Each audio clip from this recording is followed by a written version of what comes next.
Good morning, welcome to morning debate. 28 ఏళ్లలో ఎన్నో పరిణామాలు, ఎన్నో మలుపులు. ఎన్నెన్నో ఏళ్లుగా ఉత్కంఠతో ఎదురుచూస్తున్న బాబ్రీ మసీదు కేసులో తీర్పు వెలువడింది. 28 ఏళ్లుగా సాగిన ఈ కేసులోని నిందితులందరినీ సిబిఐ న్యాయస్థానం నిర్దోషులుగా తేల్చింది. 1992 డిసెంబర్ 6న బాబ్రీ మసీదు ఘటన జరిగింది. అప్పటి నుంచి ఇప్పటి వరకు ఈ కేసుకు సంబంధించిన పరిణామాలను పరిశీలిస్తే 1528లో మొఘల్ చక్రవర్తి కమాండర్ మీర్ బకీ బాబ్రీ మసీదును నిర్మించారు. అయితే 1885లో బాబ్రీ మసీదు ప్రాంగణంలో రామమందిర నిర్మాణానికి అనుమతి కోరుతూ మహంత్ రఘువర్ దాస్ ఫైజాబాద్ కోర్టులో పిటిషన్ వేశారు. 1949లో వివాదాస్పద స్థలంలో విగ్రహాల ప్రతిష్టాపన జరగగా 1950లో ఆ ప్రాంగణంలో పూజలకు అనుమతి ఇవ్వాలని కోరుతూ గోపాల్ సింగ్ విశారద్, రామచంద్రదాస్ పరమహంస ఫైజాబాద్ కోర్టులో పిటిషన్ దాఖలు వేశారు. 1959లో బాబ్రీ మసీదు స్థలం స్వాధీనంపై నిర్మోహి అకార వాద్యం వేయగా 1961లో బాబ్రీ మసీదు స్థలంలో ఉత్తరప్రదేశ్ సున్నీ సెంట్రల్ వక్ఫ్ బోర్డు పిటిషన్ వేసింది. 1986 ఫిబ్రవరిలో బాబ్రీ మసీదును తెరిచి హిందువులు పూజలు చేసుకునేందుకు స్థానిక కోర్టు అనుమతినిచ్చింది. 1989 ఆగస్టులో వివాదాస్పద స్థలానికి సంబంధించి అలహాబాద్ హైకోర్టు యథాతథస్థితితో ఆదేశిస్తూ తీర్పు వెలువరించింది. 1992 డిసెంబర్ 6న బాబ్రీ మసీదు కూల్చివేత జరిగింది. 1992 డిసెంబర్లో ఈ ఘటనపై 2 కేసులు నమోదయ్యాయి. కరసేవకులపై ఆద్వానీ, మురళీ మనోహర్ జోషి, ఉమాభారతి తదితరులపై క్రిమినల్ కేసులు నమోదయ్యాయి. 1993 అక్టోబర్లో సిబిఐ చేతికి కేసు దర్యాప్తు. కుట్ర పన్నారన్న ఆరోపణలపై అద్వానీ సహా ఇతర నేతలపై ఛార్జ్ షీట్లు కూడా దాఖలయ్యాయి. 2001 మేలో అద్వానీతో సహా మురళీ మనోహర్ జోషి, ఉమాభారతి, బాల్ ఠాక్రే ఇతర నేతలపై నేరపూరిత అభియోగాల నుంచి ఉపశమనం కల్పించింది సిబిఐ ప్రత్యేక న్యాయస్థానం. 2004 నవంబర్లో బీజేపీ నేతలపై ప్రత్యేక న్యాయస్థానం అభియోగాల ఉపసంహరణపై అలహాబాద్ హైకోర్టులో సిబిఐ పిటిషన్ దాఖలు చేసింది. 2010 మేలో సిబిఐ పిటిషన్ కొట్టివేసింది అలహాబాద్ హైకోర్టు. 2010 సెప్టెంబర్లో 2.1 మెజారిటీతో వివాదాస్పద స్థలాన్ని 3 సమాన భాగాలుగా విభజించాలని అలహాబాద్ హైకోర్టు తీర్పు ఇచ్చింది. 2011 మేలో అలహాబాద్ హైకోర్టు తీర్పుపై స్టే విధించింది సుప్రీంకోర్టు. 2011 ఫిబ్రవరిలో మసీదు కూల్చివేతపై సుప్రీంకోర్టును ఆశ్రయించింది సిబిఐ. 2017 మార్చిలో బీజేపీ నేతలపై కుట్ర ఆరోపణలను పరిగణించవచ్చన్న సుప్రీంకోర్టు సమస్య పరిష్కారానికి పలు సూచనలు కూడా చేసింది. 2017 ఏప్రిల్లో నిందితులపై నమోదైన కుట్ర అభియోగాలను పునరుద్ధరించాలని సిబిఐని సుప్రీంకోర్టు ఆదేశించింది.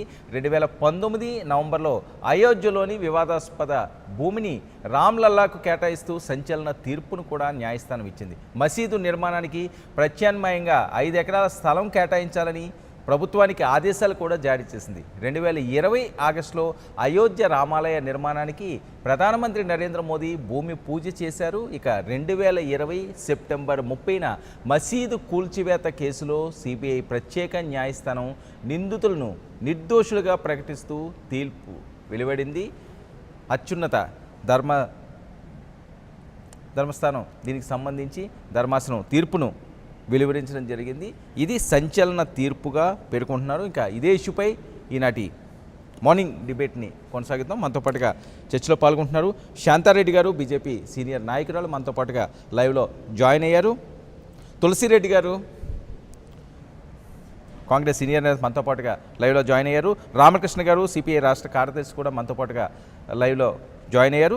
శశిధర్ గారు, విశ్వ హిందూ పరిషత్ ప్రస్తుతం మనకి స్టూడియోలో అందుబాటులో ఉన్నారు. మరి కాసేపట్లో కోటేశ్వరరావు గారు, ప్రముఖ న్యాయవాది మనతో పాటుగా లైవ్లో జాయిన్ అయిపోతున్నారు.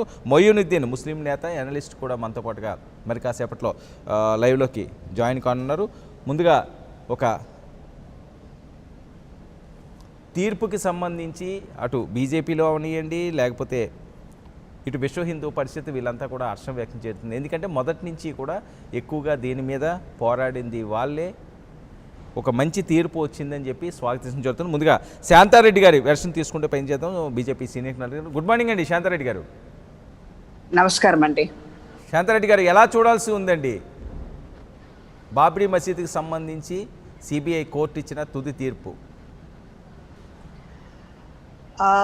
మీరు ఇందాక చెప్పినటువంటి ఉపోద్ఘాతంలో అంచెలంచెలుగా ఈ యొక్క చారిత్రాత్మకమైనటువంటి కట్టడం అంటాను నేను.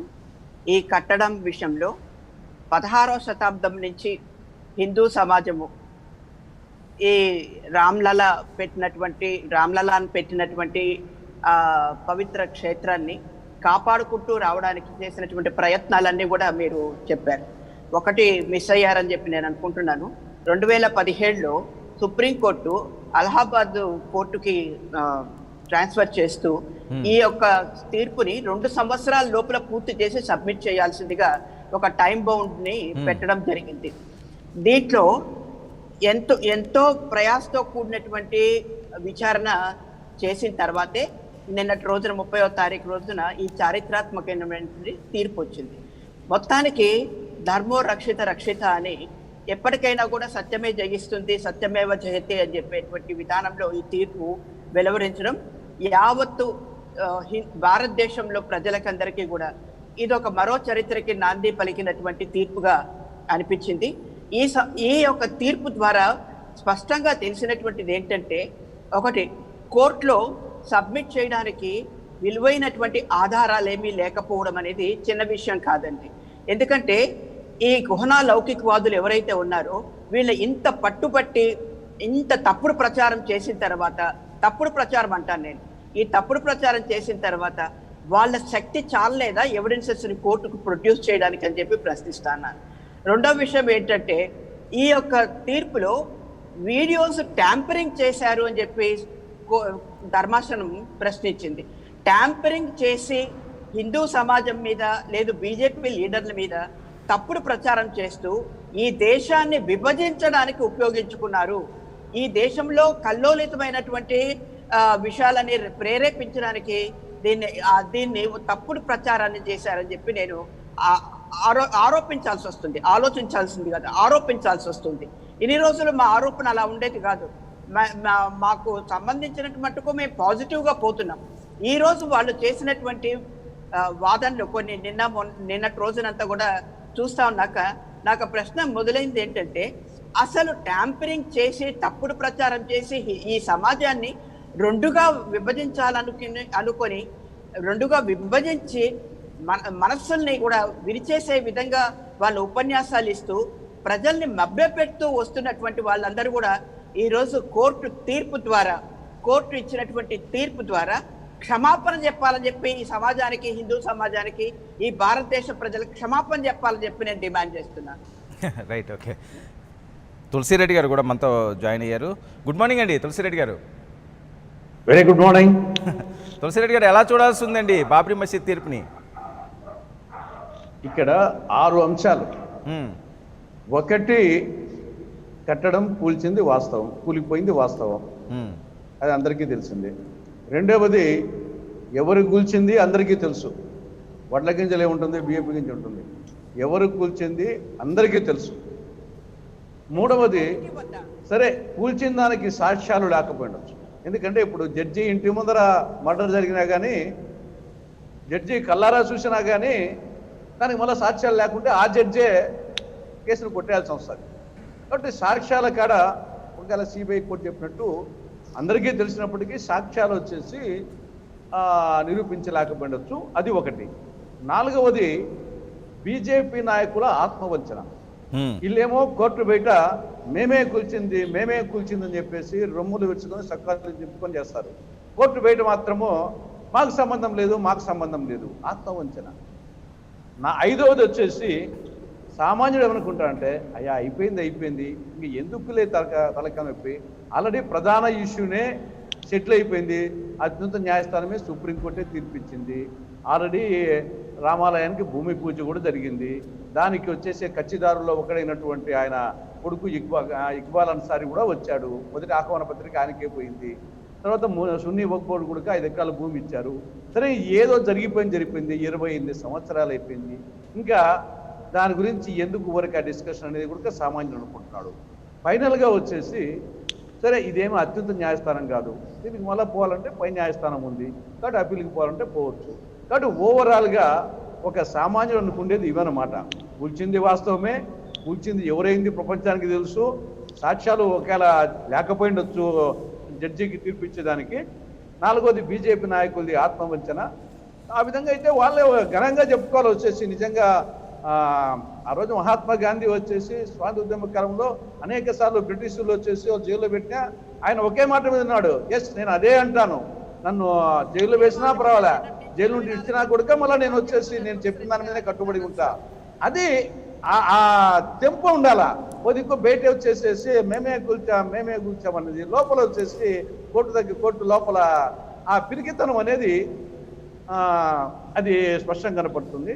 సరే, ఏమైనా సామాన్య మానవుడు మాత్రము అయిపోయింది, ఎందుకు ఇది 25 సంవత్సరాలు అయిపోయినాక రామాలయమే భూమి పూజ జరిగింది, వాళ్ళకు 5 ఎకరాలు కోర్టు ఇచ్చారు, వాళ్ళు కట్టుకుంటారు, ఎందుకు తలకాయ నొప్పి అనేది ఉంది.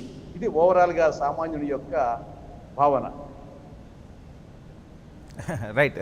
రామకృష్ణ గారు, సిపిఐ రాష్ట్ర కార్యదర్శి రామకృష్ణ గారు కూడా మొత్తం. గుడ్ మార్నింగ్ రామకృష్ణ గారు. నమస్కారం అండి. రామకృష్ణ గారు ఎలా చూడాలి? బ్రదర్ నేను చెప్పేది వినపడుతుందా? వినిపిస్తుంది. రామకృష్ణ గారు ఎలా చూడాల్సి ఉందండి? బాబ్రీ మసీదుకి సంబంధించి అందరినీ నిర్దోషులుగా తేల్చారు, ఒక చారిత్రాత్మకమైన తీర్పు అని చెప్పి పేర్కొంటున్నారు, ఏం చెప్తారు?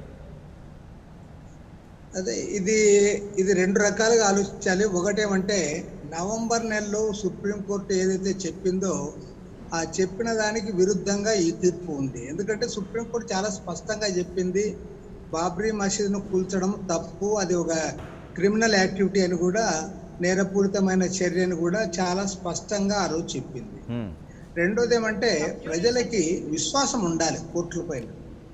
అది ఏ వర్గం అనేది కాకోకుండా భారతదేశంలో ప్రజలందరికీ కూడా, అన్ని వర్గాల ప్రజలకు కూడా కోర్టుల పైన విశ్వాసం ఉండాలి.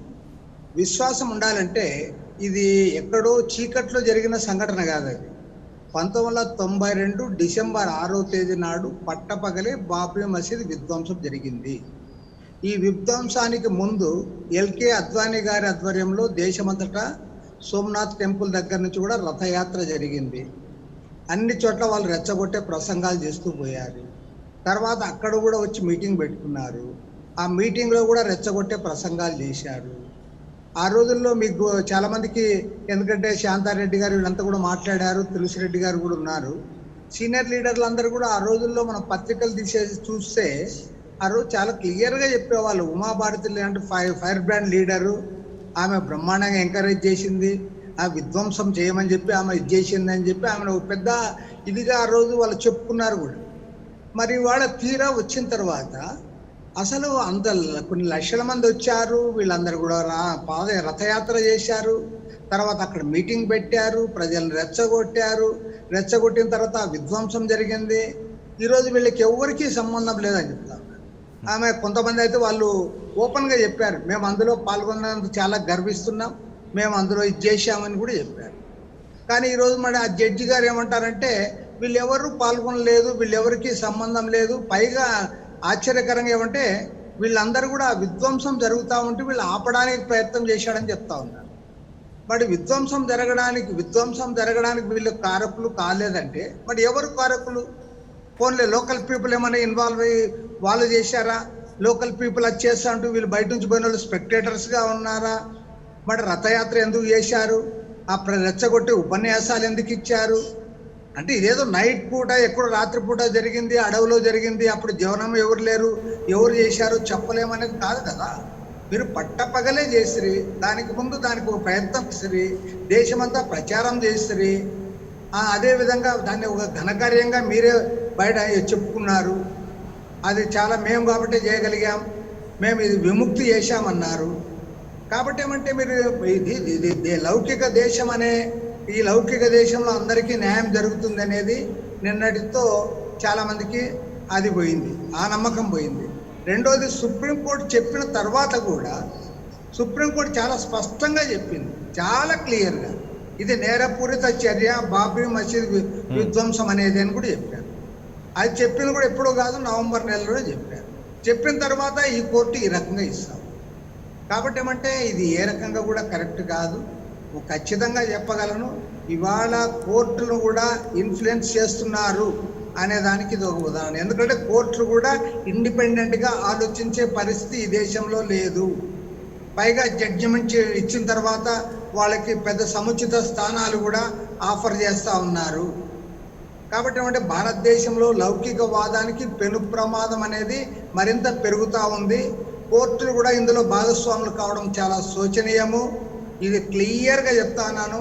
దేశమంతా రథయాత్ర చేసి ఈ ఒక మత ఉద్రిక్తతలు రెచ్చగొట్టి ప్రజానీకాన్ని సమీకరించి ఎవరైతే విధ్వంసం చేశారో ఆ విధ్వంసం చేసిన వాళ్ళ గురించి ప్రపంచానికి తెలుసు, మీడియాకు తెలుసు, రాజకీయ పార్టీలకు తెలుసు, కోర్టుకు కూడా తెలుసు.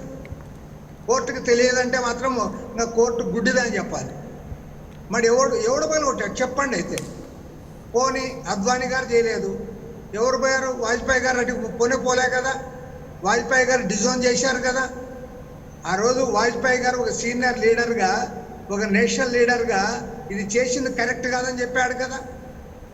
కాబట్టి ఏమంటే ఈరోజు మరి అనేక మంది భారతదేశంలో ఈరోజు చాలా బాధాకరమైన పరిస్థితులు వస్తూ ఉన్నాయి. కోర్టులు కూడా నిష్పక్షపాతంగా లేకుండా, కోర్టులు కూడా మెజారిటీ మతాన్ని భుజాన్ని వేసుకొని నాయకులకు వంతపాడితే, అధికారంలో ఉన్న వాళ్ళకు ఊడిగం చేస్తే ఖచ్చితంగా కోర్టుల పైన కూడా విశ్వాసం పోయే పరిస్థితి ఉంటుంది. తర్వాత బ్రదర్ ఇంకోటి అంటే మీరు అత్యున్నత న్యాయస్థానం అన్నారు. ఇది అత్యున్నత న్యాయస్థానం కాదు. ఖచ్చితంగా దీనిపైన అప్పీల్కి పోవాల్సిందే. ఖచ్చితంగా తేలాలని కూడా నేను కోరుతాను. రైట్ 1 minute అండి రామకృష్ణ గారు. అయితే ఫస్ట్ నుంచి కూడా కోటేశ్వరరావు గారు ప్రముఖ న్యాయవాది ఈ కేసుకి సంబంధించి ఫాలో అవుతున్నారు. ఆయన కూడా చాలా వివాదాస్పద వ్యాఖ్యలు చేశారు. ఆయన వెర్షన్ కూడా తీసుకుంటే ప్రయత్నం చేద్దాం. కోటేశ్వరరావు గారు గుడ్ మార్నింగ్ అండి. Very good morning. కోటేశ్వరరావు గారు ఎలా చూడాల్సిందండి బాబ్రీ మసీదుకి సంబంధించి సిబిఐ న్యాయస్థానం నుంచి వచ్చిన తీర్పు?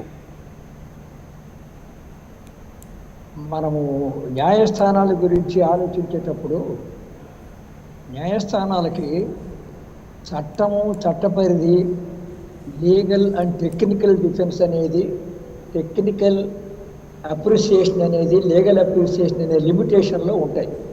ఒకటి లీగల్ అప్రిసియేషన్ లిమిటేషన్లో ఉన్న కోర్టులు ఇచ్చినటువంటి తీర్పులు అవి సామాజికంగా కరెక్టా కాదా, వాస్తవికంగా కరెక్టా కాదా, అవి సమాజ హితాన్ని కోరేవా, సమాజానికి నష్టం కలిగించేవా అనేటటువంటి పరిశీలన చేయవలసినటువంటి బాధ్యత తప్పనిసరిగా న్యాయవాదుల మీద ఉంటుంది, ప్రజల మీద ఉంటుంది, దేశ నాయకుల మీద ఉంటుంది. ఇక్కడ బీజేపీ తీసుకున్నది పొలిటికల్ డిఫెన్స్ కాదు, ఓన్లీ లీగల్ డిఫెన్స్ తీసుకున్నది. వాస్తవంగా తులసిరెడ్డి గారి పెద్దలు చెప్పినట్లుగా పొలిటికల్ డిఫెన్స్ తీసుకొని ఉండాలా నిజాయితీ కనుక ఉంటే. పొలిటికల్ డిఫెన్స్ తీసుకోకుండా లీగల్ టెక్నికల్ డిఫెన్స్ తీసుకొని మాకేమీ సంబంధం లేదని చెప్పడంలోనే బీజేపీ నాయకత్వం, సంఘ పరివార నాయకత్వం రాజకీయంగా తిరోగమనానికి వెళ్ళిపోయిందనేది చాలా స్పష్టంగా కనపడుతుంది. ఐపీసీలోనండి అబెట్టార్ అని ఉంటుంది, అబెట్మెంట్ ఆఫ్ ది అఫెన్స్. ఎవరైతే నేరం చేస్తారో ఆ నేరం చేసిన వాళ్ళని అబెట్మెంట్, ప్రోత్సహించిన వాళ్ళు, ప్రోద్బలం చేసిన వాళ్ళు, ప్రేరణ కల్పించిన వాళ్ళని. ఈ ప్రేరణ కల్పించడం అనేటటువంటి చాలా స్పష్టంగా రథయాత్ర మొదలుకొని ఆ స్పాట్లో ఉండటం ద్వారా కూడా వాళ్ళు ప్రేరణ కల్పించారనేది స్పష్టం. అయితే ప్రేరణ కల్పించారనేటువంటి అంశాలని సిబిఐ సక్రమంగా తీసుకురాలేదంటే, సిబిఐ సక్రమంగా ఇన్వెస్టిగేషన్ చేయలేదంటే, ఆ చేయకపోవడానికి సంబంధించి కూడా ఈ రోజున ఒక న్యాయ విచారణ దాని మీద కూడా జరిపించవలసి ఉంటుంది. సుప్రీంకోర్టు కానీ, సుప్రీంకోర్టు నియమించిన న్యాయమూర్తుల ద్వారా కానీ, మాజీ న్యాయమూర్తుల ద్వారా కానీ అసలు సిబిఐ ఎంక్వైరీ ఇన్వెస్టిగేషను సక్రమంగా ఉందా లేదా అనేటువంటిది కూడా పరిశీలించవలసి ఉంటుంది. ఆ పరిశీలనలో సిబిఐ మీద తప్పనిసరిగా రాజకీయ ప్రభావం, ఆనాడు కాంగ్రెస్ కావచ్చు, ఈనాడు బీజేపీ కావచ్చు. కాంగ్రెస్ పార్టీ వైఖరి తులసిరెడ్డి గారికి డ్యూ రెస్పెక్ట్ తులసిరెడ్డి గారు, కాంగ్రెస్ వైఖరి మొదటి నుండి కూడా ఒక అపీజ్మెంటు, బీజేపీకి మతపరంగా అపీజ్మెంట్ పాలసీ లేదా అబెట్మెంట్ పాలసీ తప్ప అది స్వతంత్రంగా నిజంగా 14 సంవత్సరాలు కాంగ్రెస్ పరిపాలించింది. ఇది 92 సంఘటన తరువాత వాళ్ళు నిజంగా దానిలో న్యాయం చేయదలుచుకుంటే కాంగ్రెస్ పార్టీకి చాలా అవకాశం ఉంది. కానీ ఆ పని వాళ్ళు చేయలేదు. వాళ్ళు ప్రేక్షకులుగానే ఉండిపోయారు, జరిగేదేదో జరిగిపోయినట్టుగా చూశారు. ఇక్కడ తీర్పుకు సంబంధించి ఒక మాట నేను న్యాయవాదిగా చెప్పదలుచుకున్నది ఏమిటంటే, కుట్ర కోణం రుజువు కాలేదు అనేటువంటి ఒక అంశం, అసలు కుట్ర లేదని చెప్పడం మరొక అంశం. ఈ కోర్టు తీర్పులో ఒక స్థాయికి మించి మెటీరియల్ అవైలబుల్ ఆన్ రికార్డుకు మించి కుట్ర లేదు, ప్రీ ప్లాన్ కాదు అని చెప్పేటువంటి అవకాశం ఈ కోర్టుకు లేదు. వింటున్నారండి? ప్లీజ్ హలో, కోటేశ్వర గారు చాలా ప్లీజ్. కీలకమైన అంశం. ఇది లీగల్గా నేను ఒక అంశం చెప్పదలుచుకుంది ఏంటంటే, కుట్ర వీళ్ళు చేశారు అనేటటువంటిది రుజువు కాలేదు అనేది ఒక అంశం అయితే, అసలు కుట్ర కోణమే లేదు, ఈ ప్లాన్ అటాక్ కాదు అని చెప్పడం అనేది ఆ న్యాయమూర్తి పరిధిని దాటి తీర్పు చెప్పారు. అది ఆమోదించడానికి వీల్లేదు. దాన్ని తిరస్కరించి దాన్ని మళ్ళీ కూడా రివ్యూ చేయవలసిన అవసరం హైకోర్టుల మీద ఉంటుంది. ఇవాళ సిబిఐ వైఖరి దాన్ని రివ్యూ చేసేటటువంటి ప్రయత్నంలో మేము కూడా ఉంటామని చెప్పకుండా మౌనంగా పాటిస్తున్నారంటే వీళ్ళ దర్యాప్తు మీదనే సందేహించవలసిన అవసరం ఉంటుంది. ఈ కోర్టు తీర్పులో ఉన్న ప్రధానమైనటువంటి లోపం ఏమిటంటే, కుట్ర లేదు, రీప్లాంట్ కాదు, ఇది స్పాంటేనియస్ సంఘటన, ఇదేదో సంఘ వ్యతిరేక శక్తులు చేసినటువంటి సంఘటన అని చెప్పడం అనేది కోర్టు తీర్పు పరిధిని దాటి మెటీరియల్ ఉన్న రికార్డులో ఉన్న మెటీరియల్ దాటి మాట్లాడింది. కాబట్టి అది న్యాయపరంగా కూడా నిలవదాలదు. అంత దూరం కోర్టుకు వెళ్లాల్సిన అవసరం లేదు. ఆ కోర్టు ఎందుకు వెళ్ళిందో దాని మీద ఇప్పుడు చాలా లోతైన పరిశీలన చేయవలసి ఉంటుంది. అందులో తప్పనిసరిగా హైకోర్టుకు వెళ్ళవలసిందే. దాని మీద చరిత్రలో ఎవరికి ఇప్పుడు శిక్షలు వేయడం వేయకపోవడం అనేది కాదు, ఇక్కడ అసలు నేరం జరిగిందా లేదా అనేది న్యాయపరమైనటువంటి ఒక నిర్ధారణ కావాలి. ఆ న్యాయపరమైన నిర్ధారణ కావడం కోసం హైకోర్టుకు వెళ్ళవలసి ఉంటుంది. వెళ్ళి దాని మీద న్యాయం చేయవలసిన అవసరం ఉంది. Right, okay. కోటేశ్వర గారు ప్లీజ్ వెయిట్ అండి. శశిధర్ గారు, చూస్తున్నాం కోర్టు గుడ్డిదని చెప్పి మాట్లాడే పరిస్థితి, బీజేపీ ఆత్మవంచన చేసుకోవాలని మాట్లాడే పరిస్థితి, విద్రోహక చర్య, ఇందులో ఎవరో కూడా ఇన్వాల్వ్మెంట్ లేదు అని చెప్పి పరిస్థితి. మరొకటి కళ్ళ ముందే జరిగిన అంశం, పట్టపగలే జరిగిన అంశం, ఇంతమంది ఇన్వాల్వ్ అయ్యారు, ఈరోజు ఈ రకంగా ఎలాంటి తీర్పునిస్తారు అని చెప్పి ప్రశ్నిస్తున్నారు. వర్మ గారు, నిన్న సిబిఐ ప్రత్యేక న్యాయస్థానం జరిగిన సంఘటన వెనకాల విద్రోహ పూరితమైనటువంటి కుట్ర లేదు, ఇది ప్రీ ప్లానెడ్గా చేసినటువంటి చర్య కాదని చెప్పేసి కేసును కొట్టివేసిందో దీన్ని పూర్తిగా విశ్వ హిందూ పరిషత్ మేము స్వాగతిస్తూ ఉన్నాం. అనేక మంది మాట్లాడినటువంటి వాళ్ళ వర్షన్ చూస్తూ ఉంటే, తీర్పులు తమకు అనుకూలంగా వస్తేనే కోర్టులు మంచి పని చేస్తాయి, తీర్పులు మా భావజాలానికో లేకపోతే మా డిమాండ్లకో లేకపోతే మేము అనుకున్న రాజకీయ లక్ష్యాలకో తీర్పులు వ్యతిరేకంగా ఉంటే కోర్టులను తప్పుగా ఆపాదించడము, డెమోక్రసీ ప్రజాస్వామ్య వ్యవస్థలను ఒక అత్యున్నతమైనటువంటి న్యాయస్థానాల విషయంలో మనం మాట్లాడుతున్నప్పుడు ఏం మాట్లాడుతున్నాం అనేది ఒకసారి ఆలోచన చేసుకోవాలి. ఇంతకుముందు సిపిఐ ప్రతినిధి మాట్లాడినప్పుడు కానీ కోటేశ్వరరావు గారు మాట్లాడినప్పుడు కానీ ఒకటి గమనించాల్సినటువంటి విషయము, 2001 లోపట సిబిఐ ప్రత్యేక న్యాయస్థానం క్లీన్ చిట్ ఇచ్చింది. 2020లో నిన్న ఇచ్చినటువంటి క్లీన్ చిట్ కంటే 20 సంవత్సరాల ముందు 2001 లోపట ఇదే సిబిఐ ప్రత్యేక న్యాయస్థానం అయోధ్య కేసు విషయం లోపటనే నెలకొల్పినటువంటి సిబిఐ ప్రత్యేక న్యాయస్థానం ఇదే విషయాలను 20 సంవత్సరాల క్రితం చెప్పింది. ఆ రోజుని వాళ్ళ సంఘటన జరిగినప్పుడు అధికారంలో ఉన్నటువంటిది కాంగ్రెస్ పార్టీ. చాలామంది వాళ్ళ కోర్టు పరిధి ఏంది, కోర్టు ఏం చేయాలి ఏం చేయొద్దు అనేది కూడా కోటేశ్వరరావు గారు మాట్లాడుతున్నారు. వర్మ గారు, ప్రాథమిక సాక్ష్యాధారాలు పూర్తిగా నమోదయ్యేది లోయర్ కోర్టు లోపట, తర్వాత అప్పీల్కి హైకోర్టు పోవచ్చు, అప్పీల్కు సుప్రీంకోర్టుకు పోవచ్చు, ఉన్న న్యాయ వ్యవస్థలో ఉన్నటువంటి అన్ని అవకాశాలను ఎవరైనా ఉపయోగించుకోవచ్చు. కానీ అటు ప్రాసిక్యూషన్ కానీ లేకపోతే కేసు నమోదు చేసినటువంటి వ్యక్తులు కానీ సరైనటువంటి సాక్ష్యాధారాలు నిర్ధారణ చేయాల్సింది లోయర్ కోర్టు లోపట.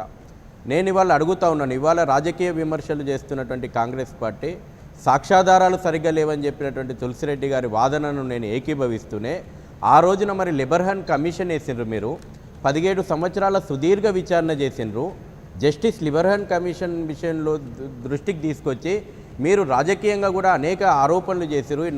ఆరోపణలు ఎదుర్కొన్నటువంటి 49 మంది మామూలు వ్యక్తులేం కాదు, సరిసమానంగా మీ జాతీయ అధ్యక్షులతో పాటు సరిసమానంగా రాజకీయాలలో ఉన్నటువంటి వాళ్ళే, వాళ్ళకంటే ఇంకా అనుభవం ఎక్కువ ఉన్నటువంటి వాళ్ళే. మరి ఒకవేళ మీరు వాళ్ళు తప్పు చేస్తుంటే సాక్ష్యాధారాలను మీరు ఎందుకు కోర్టు ముందర పెట్టలేకపోయినరు, ఎందుకు తప్పును నిర్ధారించలేకపోయినరు, 17 సంవత్సరాలు విచారణ జరిపిన తర్వాత ఈ దేశంలోనే అత్యంత సుదీర్ఘకాలం విచారణ జరిపినటువంటి లిబర్హన్ కమిషన్ రిపోర్టును 2009 లోపల మీరు ఆ రోజు అధికారంలో ఉన్నప్పుడు మీ ప్రభుత్వానికి సమర్పించిన కనీసం ఆ రిపోర్టును కూడా ఇప్పటివరకు మీరు బహిర్గతం చేయలేదు. కాబట్టి ఇది పూర్తిగా రాజకీయ కుట్రలో భాగంగా రాజకీయ ఆరోపణలకు ఈ యొక్క కేసును ఉపయోగించుకోవాలనుకొని కాంగ్రెస్ చాలా స్పష్టంగా ప్రయత్నం చేసింది. మేము మొదటి నుంచి అంటున్నాం అది బాబర్ కలంకిత కట్టడం అంటున్నాం, కానీ దాన్ని బాబర్ మజీద్గా మార్చారు. 1986 లోపల బాబ్రీ మజీద్ యాక్షన్ కమిటీ పుట్టుకొచ్చి దాన్ని ఒక మజీద్ అనేటువంటి వివాదంగా మార్చారు. వర్మ గారు 1992 డిసెంబర్ 6నే మనం గుర్తొస్తుంది ఏది అయోధ్య జన్మభూమి అంటే. 1528 నుంచి 2020 వరకు సుమారు 400 సంవత్సరాల పాటు హిందూ సమాజం వీరోచితమైనటువంటి పోరాటాలు చేసింది. 4 లక్షల మంది కరసేవకులు బలిదానమైనరు. సివిల్ సూటు 2019లో వచ్చింది, కానీ మీరు ఇంతకుముందు ఇంట్రడక్షన్లో కూడా చెప్పారు 134 సంవత్సరాల సుదీర్ఘమైనటువంటి న్యాయ విచారణ సివిల్ సూట్ ఎదుర్కొంది. 28 సంవత్సరాల క్రిమినల్ ప్రాసిక్యూషన్ ఈరోజు ఎదుర్కొని నిజాలు బయటకు వచ్చిన తర్వాత, వాస్తవాలు బయటకు వచ్చిన తర్వాత కోర్టు అన్నీ ఎంతండి 2300 పేజీల జడ్జిమెంట్ నిన్న వచ్చింది.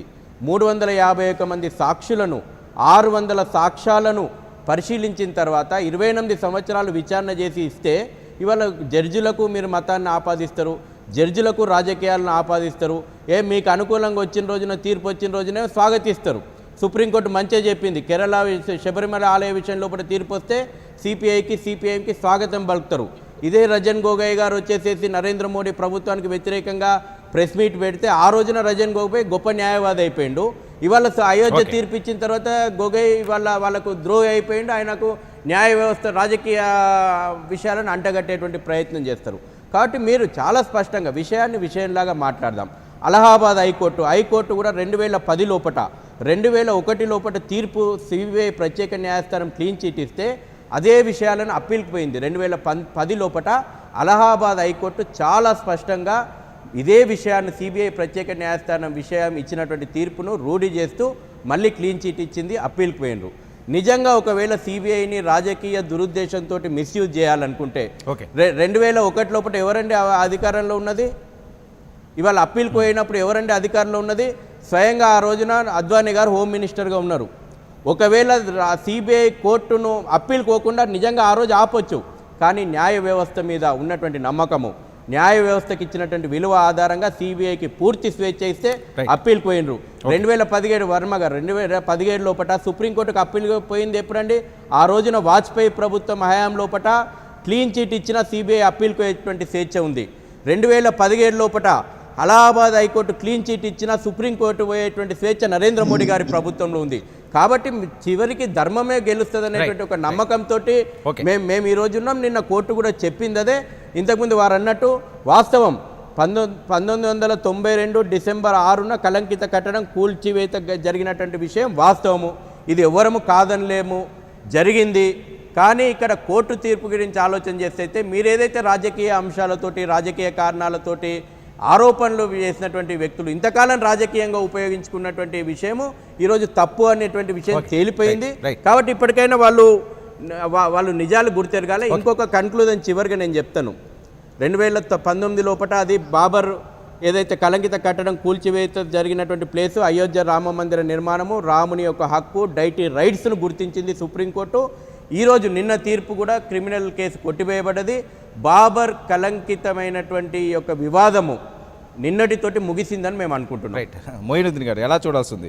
ఇందులో ఎటువంటి కుట్ర కోణం లేదు, కావాలని ఎవరో చేసింది కాదు అని చెప్పి ఒక క్లీన్ చిట్ సిబిఐ న్యాయస్థానం ఇచ్చింది సుదీర్ఘంగా సంవత్సరాల తర్వాత. ఔజు బిల్లాహి మినష్ షైతానిర్ రజీమ్ బిస్మిల్లాహిర్ రహమానిర్ రహీం. సోదరు మన శశిధర్ గారు ఒక మాట చెప్పినారు, నేను అప్రిషియేట్ చేస్తా. At last one minute Ramakrishna గారు ప్లీజ్ 1 minute నేను వస్తాను. వర్మ గారు ప్లీజ్. ఇప్పుడు మన మిత్రులు విశ్వ హిందూ పరిషత్ శశిధర్ గారు చెప్పారు.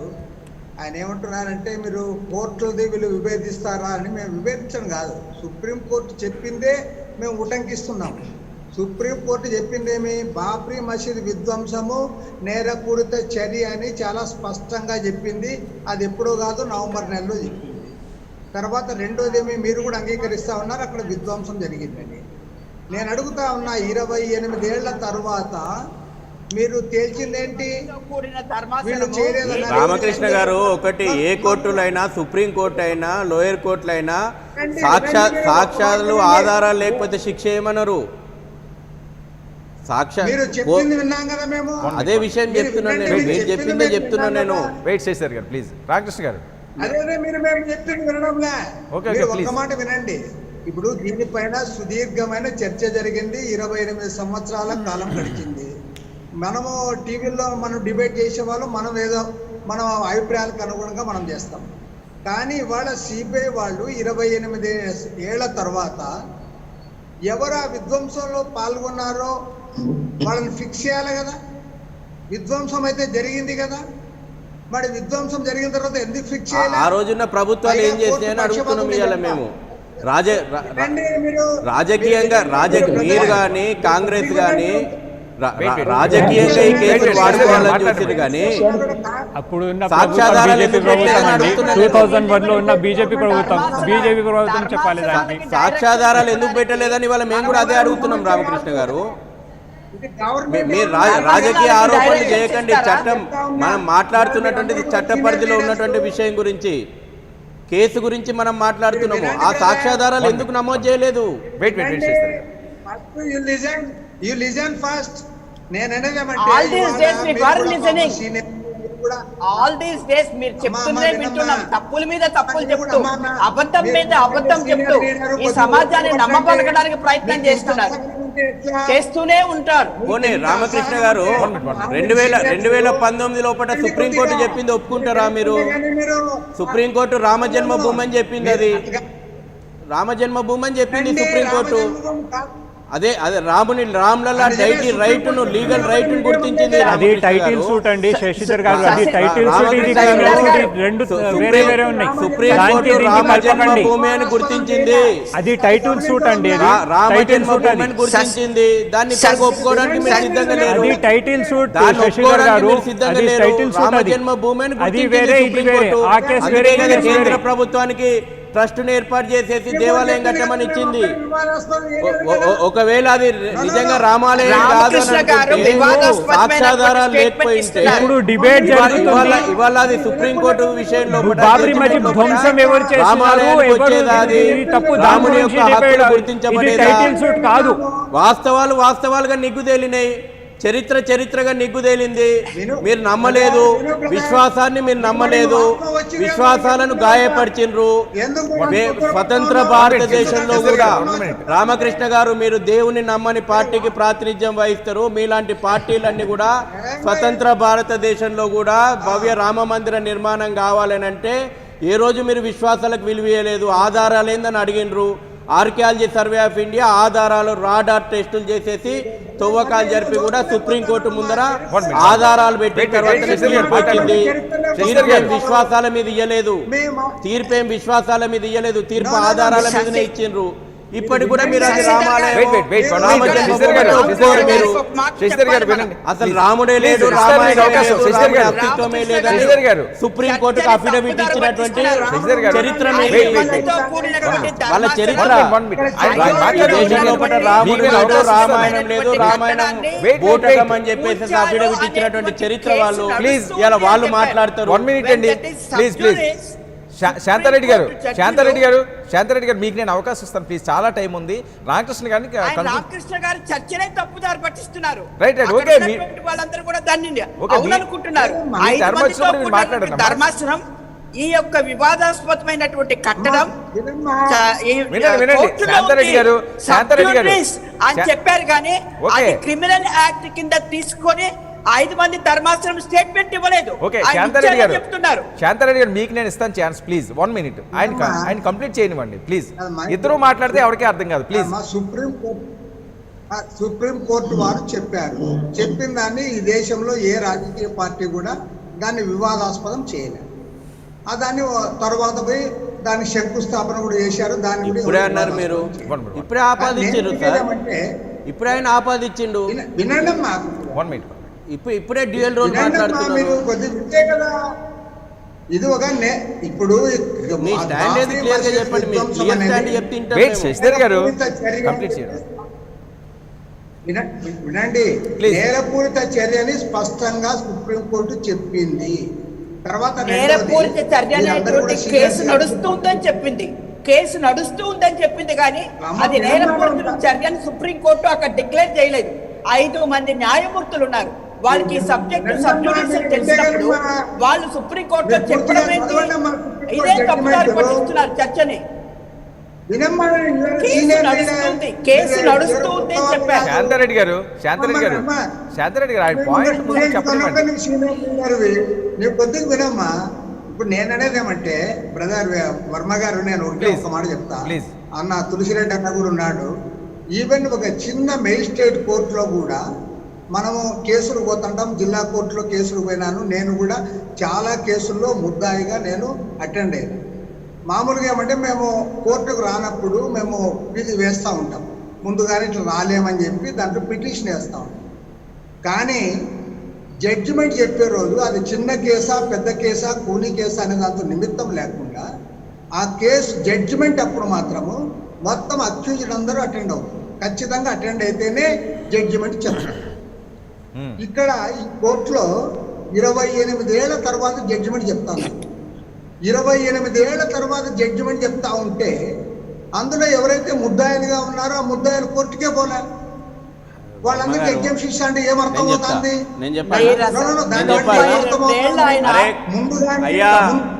కోర్టు పర్మిషన్ తోటి ఆన్లైన్ లో అందరు అటెండ్ అయినారు.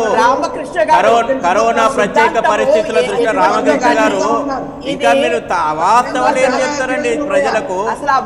కరోనా ప్రత్యేక పరిస్థితుల దృష్ట్యా అద్వానీ గారికి, మురళీ మనోహర్ జోషి గారికి, ఉమాభారతి గారికి కోర్టు పర్మిషన్ ఇచ్చింది ఆన్లైన్ లో అటెండ్ కమ్మని చెప్పేసి.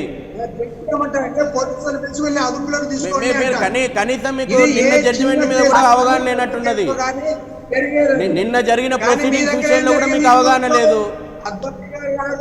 మురళీ మనోహర్ జోషి గారు రారు, ఉమాభారతి గారు పోరు.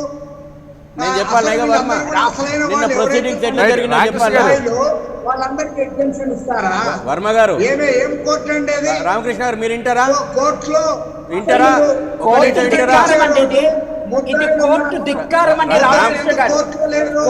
అసలు సబ్జెక్టు మాట్లాడదు రామకృష్ణ గారు. నిన్న ప్రొసీడింగ్స్ ఏమైనా చెప్తా నేను, మీరు గూగుల్ ఓపెన్ చేసి చూడండి.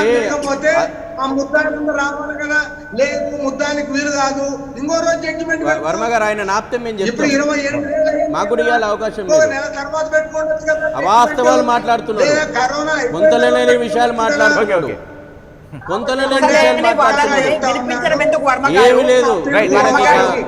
అలవాటు అన్నట్టు అబద్ధాలు పదే మాట్లాడాలా?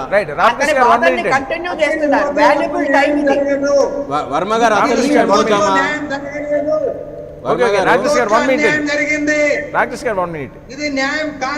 కాదు, మీకు అనుకూలంగా వస్తే న్యాయాలు తీర్పులు, మీకు వ్యతిరేకం వచ్చిన ఏ ఒక్క తీర్పును మీరు స్వాగతించరు. మీ కమ్యూనిస్టుల చరిత్రనే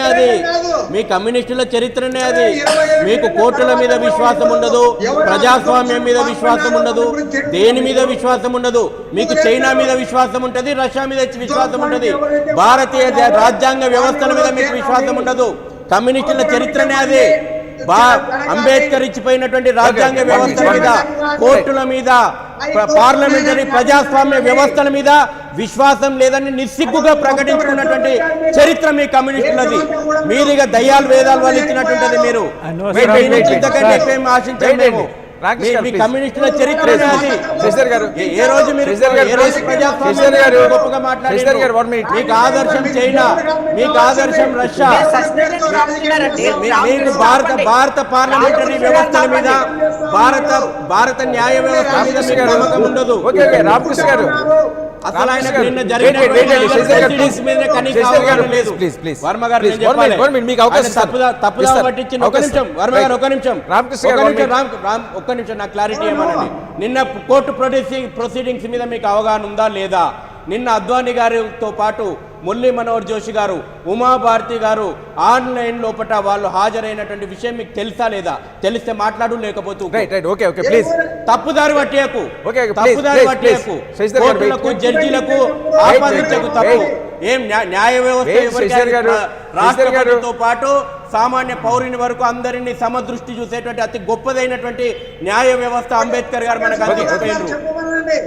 మీకు విశ్వాసం లేనటువంటి వాళ్ళు అబద్ధాలు మాట్లాడడం గోవింద్ ప్రచారం చేయడంలో ప్లీజ్. ఇంకో ప్యానలిస్ట్ కూడా ఉన్నారు, మొయినుద్దీన్, ఆయన వెర్షన్ కూడా తీసుకోవాల్సిన అవసరం ఉంది. రాకేష్ గారు నేను వస్తాను ప్లీజ్. మొయినుద్దీన్ గారు ప్లీజ్. ఒక్క మాట చెప్పాలా? 1 minute వస్తారు సార్. 1 minute అండి. ప్యానలిస్ట్ ఆయన ఇంకా మాట్లాడలేదు మొయినుద్దీన్ గారు, ఆయన వెర్షన్ కూడా చాలా ఇంపార్టెంట్ ఇందులో. ప్లీజ్ 1 minute అండి వస్తారు. సౌండ్ వస్తుందండి? ప్లీజ్ సౌండ్ వస్తుందా? బిస్మిల్లాహిర్ రహమానిర్ రహీం. మా సోదరి శశిధర్ గారు చెప్పినారు లాస్ట్కి ధర్మమే పైనకు వచ్చిందని. అది మేము కూడా నమ్ముతాము. ధర్మం మీద నమ్మే ముస్లిమ్సే. ఇప్పుడు మీరు చూస్తే ప్రాసిక్యూషన్ ఎవరు చేస్తున్నారు? సిబిఐ. అడ్వాణీ గారి మీద అందరి మీద కేసు ఎవరు చూస్తున్నారు? వాళ్ళే ఆపోజిషన్లో ఉన్నారు, సిబిఐ వాళ్ళు. సిఐబిఐ వాళ్ళు ఎవరి చేతిలో ఉన్నారు? Ruling party. అప్పుడు రూలింగ్ పార్టీ ఎవరు, ఇప్పుడు రూలింగ్ పార్టీ ఎవరు? కాంగ్రెస్ 2004 నుంచి 2014 దాకానే కాంగ్రెస్, దాని ముందు బీజేపీ, దాని తర్వాత బీజేపీ. మంచిగా ఎక్కడెక్కడ ఏమేం చేంజ్ చేయాలి మంచిగా చేంజ్ చేసినారు. ఎఫిడవిట్ పెట్టినారు కళ్యాణ్ సింగ్ గవర్నమెంట్. అప్పుడు ఏం ఎఫిడవిట్? మేము బాబరీ మస్జిద్ని కాపాడతామని ఎఫిడవిట్ పెట్టినా వాళ్ళు ఎక్కడ పోయినారు? ఈ ఎన్ని కేసులు పెట్టినా కూడా ఈ సిబిఐ ఎట్లా దానికి చేయాలి ప్రాసిక్యూషన్ అట్లా చేస్తుంది. సిబిఐ మీద గవర్నమెంట్ ఇన్ఫ్లుయెన్స్ ఉంది. ఆ ఇన్ఫ్లుయెన్స్తో ఇప్పుడు మనకి ఇక్కడ ఇది రిజల్ట్ వచ్చింది. ఈ రిజల్ట్ చూస్తే ఇప్పుడు పబ్లిక్లో ఏమంటే చలో భయ్ మన అడ్వాణీ గారు వాళ్ళకి క్లీన్ చిట్ వచ్చేసింది, అందరికి క్లీన్ చిట్ వచ్చేసింది. కానీ ధర్మం ఏమంటే ఇప్పుడు కూడా వాళ్ళకి శిక్ష అనుభవం చేస్తున్నారు. అడ్వాణీ గారికి కూడా శిక్ష నడుస్తుంది, ఉమా భారతి గారికి కూడా శిక్ష వస్తుంది. ఇప్పుడు మన మురళీ మనోహర్ జోషి కూడా శిక్ష. ఎవరు వేస్తున్నారు? మోదీ గారు వేస్తున్నారు. తీసి పక్కన పడేస్తున్నారు. ఏ పోస్ట్ ఇవ్వకుండా ఏం ఇవ్వకుండా పక్క పడేస్తున్నారు. ఈవెన్ బాబ్రీ మస్జిద్ అక్కడ రామ్ టెంపుల్ అక్కడ కూడా వాళ్ళు రాలేకపోయినాడు. ఇది ధర్మం, వీళ్ళు అర్థం చేసుకోవాలి. అది బాబ్రీ మస్జిద్ అంటే ఏంటి? అది మేమేమంటామంటే అల్లాహ్ కా ఘర్ అంటాం. ఒక మస్జిద్ అంటే ఆ అల్లాహ్ కా ఘర్. ఆ అల్లాహ్ కా ఘర్ని ఎవరో ధ్వంసం చేసినారు, వాళ్ళకి ఇప్పుడు వాళ్ళు శిక్ష అనుభవిస్తున్నారు. మీరు కోర్టులో ఏమైనా చెప్పుకొని ఏమైనా ఫ్యాబ్రికేషన్ చేసుకొని ఇప్పుడు కాపాడుకున్నారు, కానీ వాళ్ళు శిక్షలే ఉన్నారు. ఇప్పుడు ఈ లోవర్ కోర్ట్ అయినా ఇప్పుడు ఇక్కడ సుప్రీంకోర్టు తీసుకోకున్నా కూడా ఇది ఇట్లనే అవుతుంది. బాబ్రీ మస్జిద్ కేసులో ఏమైంది, మన టైటిల్ సూట్లో ఏమైంది, క్రిమినల్ సూట్లో కూడా అట్లనే అవుతుంది. అది మనకి తెలిసిందే. ఇప్పుడు మీరు ఆలోచించాలి ఏంటంటే, ఇప్పుడు గవర్నమెంట్ ఆలోచించాలంటే మనము ఏం మెసేజ్ ఇస్తున్నాం ఇంటర్నేషనల్ కమ్యూనిటీని? అరే ఏమన్నా రూల్ ఆఫ్ లా ఏమన్నా ఉందా ఇండియాలో? అది మనం ఏం మెసేజ్ ఇస్తున్నాం? ఇట్లా చూస్తే 92లో అయింది. 92 ముందు మన అడ్వాణీ గారు మొత్తం ఇండియా తిరిగినారు. దేనికి? రథయాత్ర తీసుకొని కార్ సేవకులను జమాయించుకొని అక్కడ తీసుకొని వెళ్ళి మొత్తం ధ్వంసం చేసిన తర్వాత మీరు చెప్తే పాపం ఆయన ఏం చేయలేదని ఆయన క్లీన్ చిట్ వస్తే అర్థం చేసుకోవాలి ఏం పరిస్థితి ఉంది ఇట్లా రూల్ ఆఫ్ లా ఇండియాలో అని. ఇంటర్నేషనల్ కమ్యూనిటీ చూస్తుంది, అందరు చూస్తున్నారు, అందరు చెప్తారు. మీరు ఇంటర్నేషనల్ న్యూస్ ఏజెన్సీని చూడండి ఏమేమి చెప్తున్నారు. మీరు కూడా కళ్ళు పిల్లి పాలు తాకుతున్నప్పుడు కళ్ళు మూసుకొని తాకుతుంది. ఏంటంటే జనాలు ఎవరు నాకు చూస్తలేదంటే, ఎవరు చూస్తలేరా? అందరు చూస్తున్నారు, అందరికీ తెలుస్తుంది. తులసిరెడ్డి గారు ప్లీజ్. ఇప్పుడు డెఫినెట్గా రూల్ ఆఫ్ లా కూడా మన సాక్ష్యాలు ఏంటి ఆధారము? ఇప్పుడు నేను ముందే చెప్పాను, మర్డర్ జరిగిన హలో తులసిరెడ్డి గారు ప్లీజ్. నేను ముందే చెప్పాను, ఒక జడ్జి ఇంటి ముందర మర్డర్ జరిగింది వాస్తవం. అది ఎవరు చేసిన వాళ్ళు నేరస్తులే, జడ్జి కూడా చూసింటాడు. కానీ ఆ స్థానంలో కూర్చున్నాక ఆయన సాక్ష్యం చెప్పలేడు. సాక్ష్యం వేరే వాళ్ళు చెప్పాలా? వేరే వాళ్ళకి చెప్పకుంటే డెఫినెట్గా అది మర్డర్ జరిగింది వాస్తవమే. మర్డర్ చేసిన వాళ్ళు తెలుసు జడ్జికి, అది వచ్చేసి నేరమని తెలుసు. కానీ వచ్చేసి సాక్ష్యం లేనప్పుడు ఏ విధంగా కొట్టేస్తారో ఇక్కడ కూడా ఆ కట్టడం కూల్చింది వాస్తవము, కూల్చింది ఎవరైంది తెలుసు, దానికి ఎవరు ప్రేరేపించింది తెలుసు.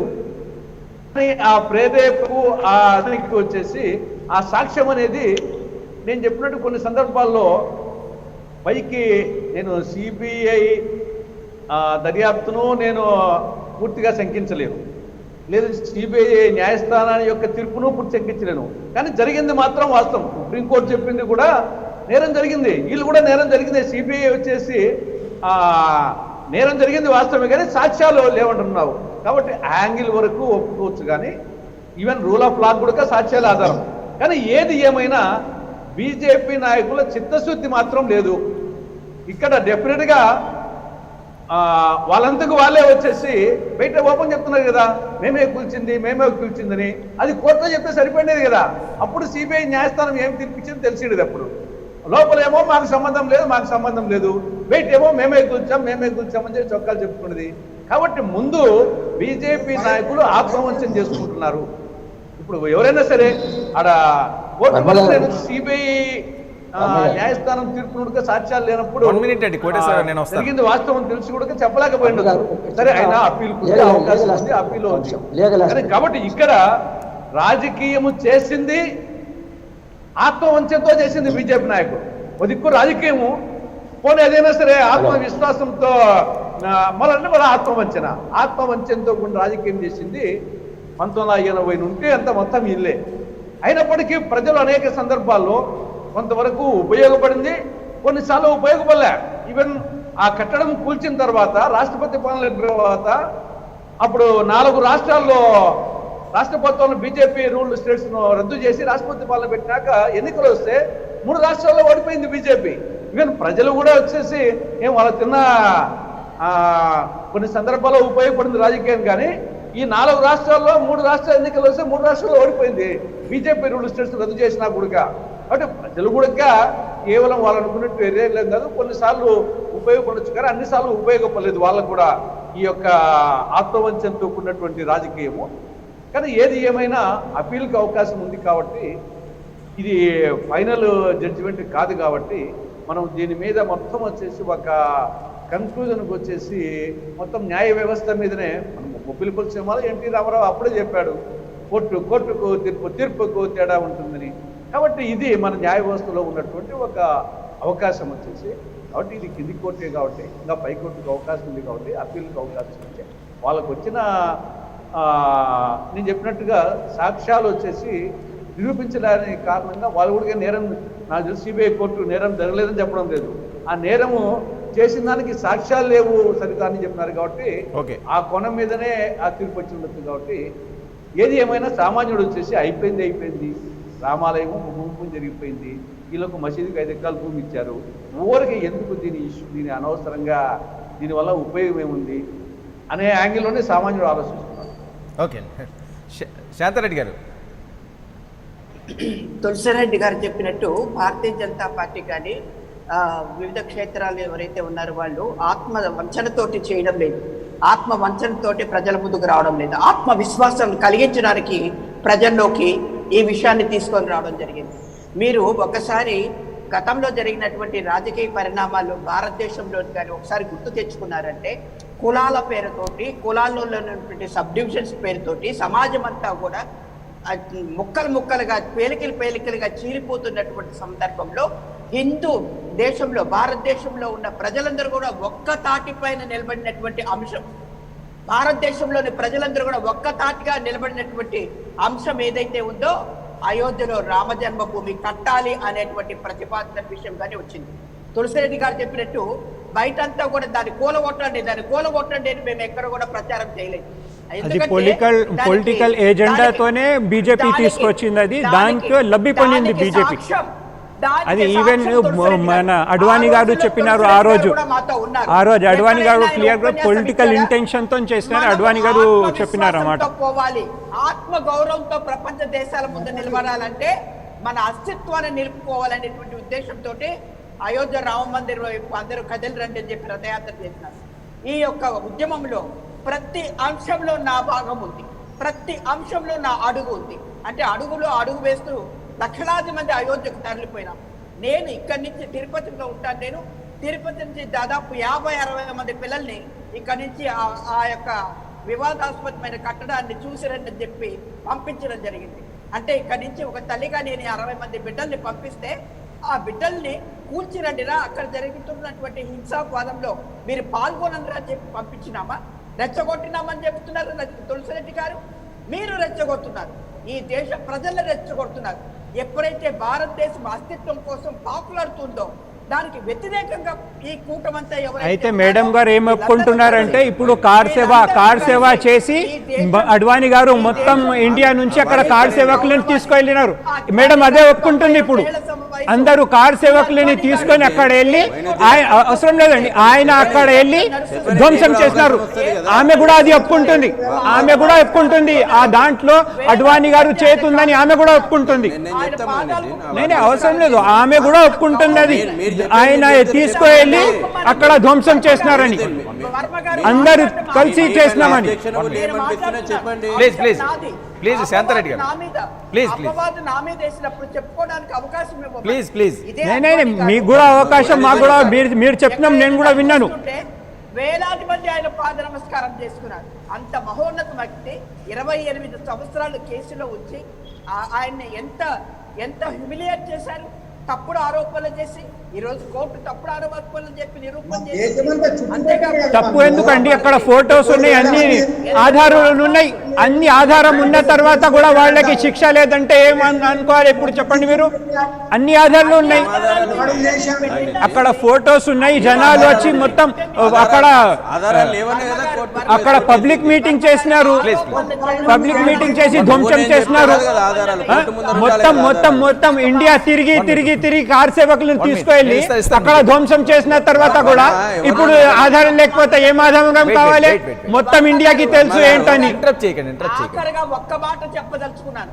మన ముస్లిం సోదరుడు అన్నారు, ఇంటర్నేషనల్ ప్లాట్ఫామ్ మీద మన భారతదేశం న్యాయస్థితిని గురించి ఏమనుకుంటున్నారని చెప్పి, మన న్యాయస్థితిని గురించి కాదు, ఇన్ని సంవత్సరాలు తప్పుడు ఆరోపణలు చేసినటువంటి ఈ యొక్క కుహనా సెక్యులరిజం ఎవరైతే ఉన్నారో, సూడో సెక్యులర్స్, వాళ్ళని చూసి నవ్వుకుంటున్నారు. అయ్యో, తప్పు చేసినటువంటి వాళ్ళు వేరు, తప్పు చేయబడినటువంటి ఆరోపణ చేసింది వాళ్ళు. ఆరోపణ చేసిన వాళ్ళు ఒక ముస్లిం మనిషి కూడా లేడు అక్కడ. మొత్తం ఆరోపణ పెట్టింది సుప్రీం కోర్టు, మళ్ళీ మన సిబిఐ ఆరోపణ పెట్టింది. జరిగాయని భారతదేశం చరిత్రలో ఎవరి వల్ల తప్పిదాలు జరిగినాయి అనేది ఇంటర్నేషనల్ ప్లాట్ఫామ్ లో మాట్లాడుకుంటున్నారు. మీరు ఒకసారి సోషల్ మీడియాలోకి, ఇంటర్నేషనల్ మీడియాలోకి వెళ్ళి చూడండి. రామకృష్ణ గారు, వర్మ గారు మాకు ఇవ్వరు అవకాశం? షూర్ గా ఇస్తానండి. చాలా టైం మీకే దొరుకుతుంది సార్. మీరు రామకృష్ణ గారు మాట్లాడిస్తారు. అపవాదు మా మీద ఎక్కువ రావాలి. తర్వాత శశిధర్ గారు మాట్లాడిన అందరు కూడా ఒకటి ఒప్పుకుంటా ఉన్నారు. ఈ అద్వానీ గారు మీరెవరు చేయలేదు, అది జరిగిన మాట వాస్తవమైనది వాళ్ళు ఒప్పుకుంటా ఉన్నారు. ఎనివే వాళ్ళు ఒప్పుకుంటా ఉన్నారు కాబట్టి నేను వాళ్ళని రిక్వెస్ట్ చేస్తాను. ఇప్పుడు ఎలాగో ఢిల్లీలో గవర్నమెంట్ బీజేపీ గవర్నమెంట్ ఉంది, ఉత్తరప్రదేశ్ రాష్ట్రంలో కూడా యూపీ అక్కడ బీజేపీ గవర్నమెంటే ఉంది, పైగా ఆయన సన్యాసి ఉన్నాడు ముఖ్యమంత్రి కూడా.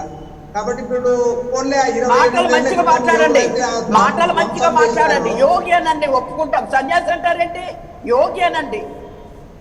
సన్యాసి అనే పదం ఏం మాట్లాడుతున్నారండి?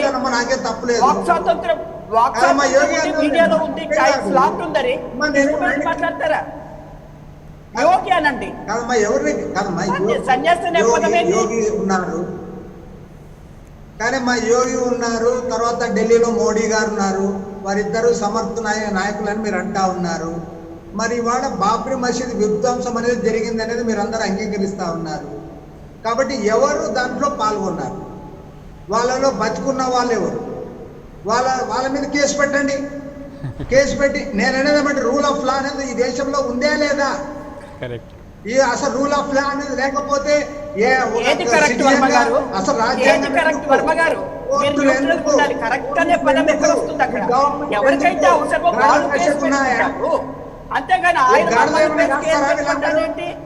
అసలు మొత్తం మీరు పాపం ఏమంటుంది, దేశమంతా ఏకం కాదు, దేశాన్ని విచ్ఛిన్నం చేశారు మీరు.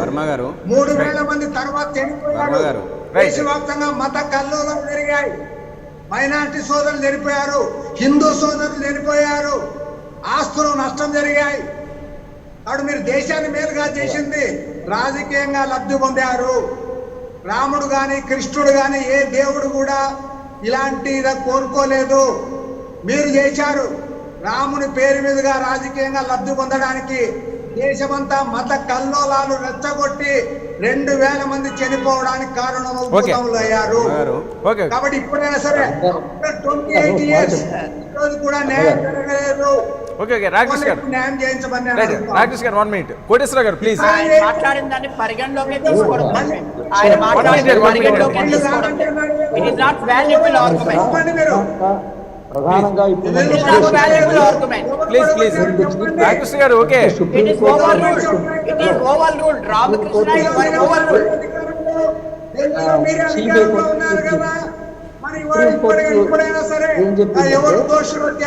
రాకేష్ గారు 1 minute అండి. కోటేశ్వర గారు మాట్లాడుతున్నారు.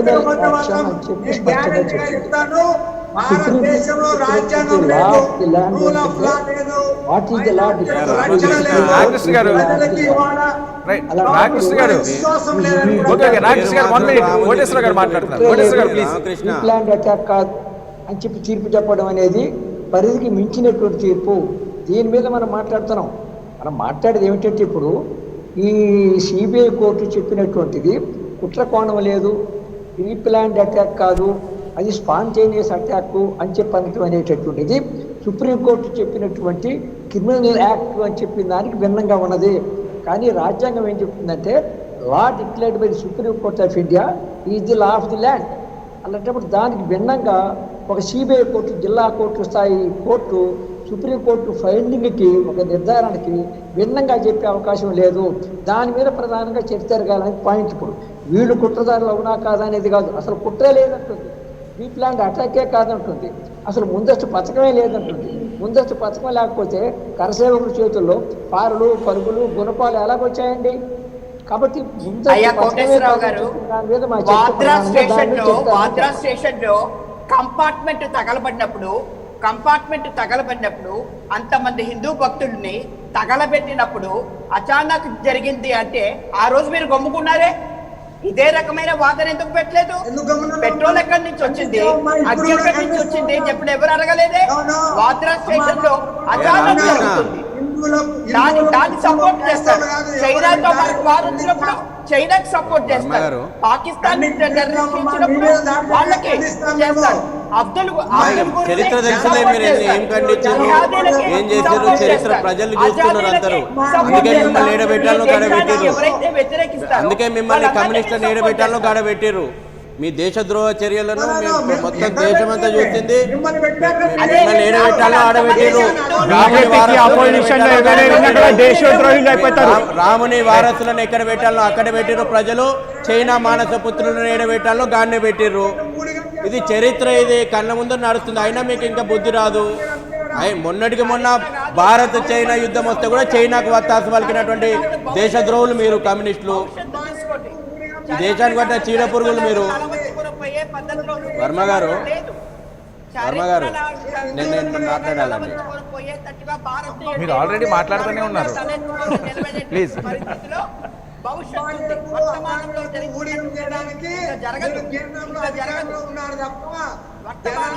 నాకు అవకాశం ఇస్తలేరు కాబట్టి నేను మాట్లాడాల్సి వస్తుంది.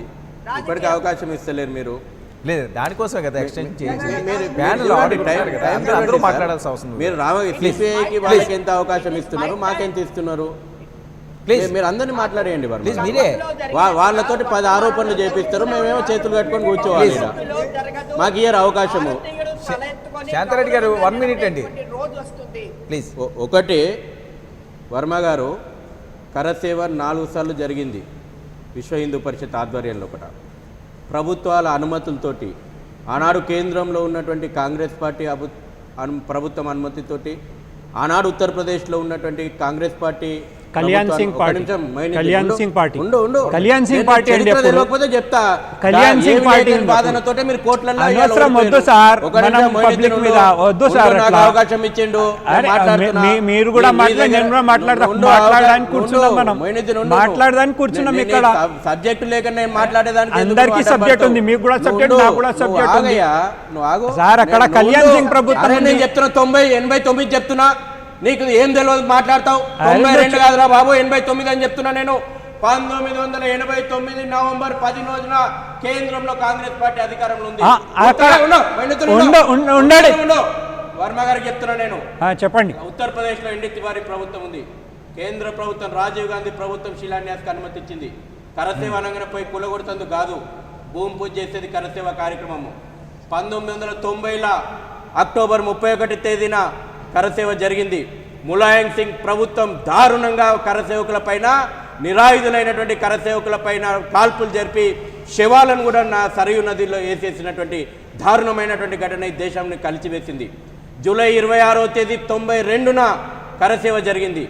ఆ రోజున ఉన్నటువంటి ప్రధానమంత్రి పివి నరసింహారావు గారు 3 నెలల లోపట స్పెషల్ బెంచ్ ఏర్పాటు చేసి సుప్రీంకోర్టు పరిధిలోకి అన్ని కేసులను తీసుకొచ్చి హామీ ఇచ్చి అయోధ్య సమస్యకు ఒక సానుకూలమైనటువంటి పరిష్కారం చూపెడతాను, మీరు కరసేవ విరమించండి అని చెప్పేసి అప్పీల్ చేస్తే ప్రభుత్వాల మీద ఉన్నటువంటి భరోసాతోటి, నమ్మకంతో ఆయన కరసేవ ఉపసంహరించుకున్నాం.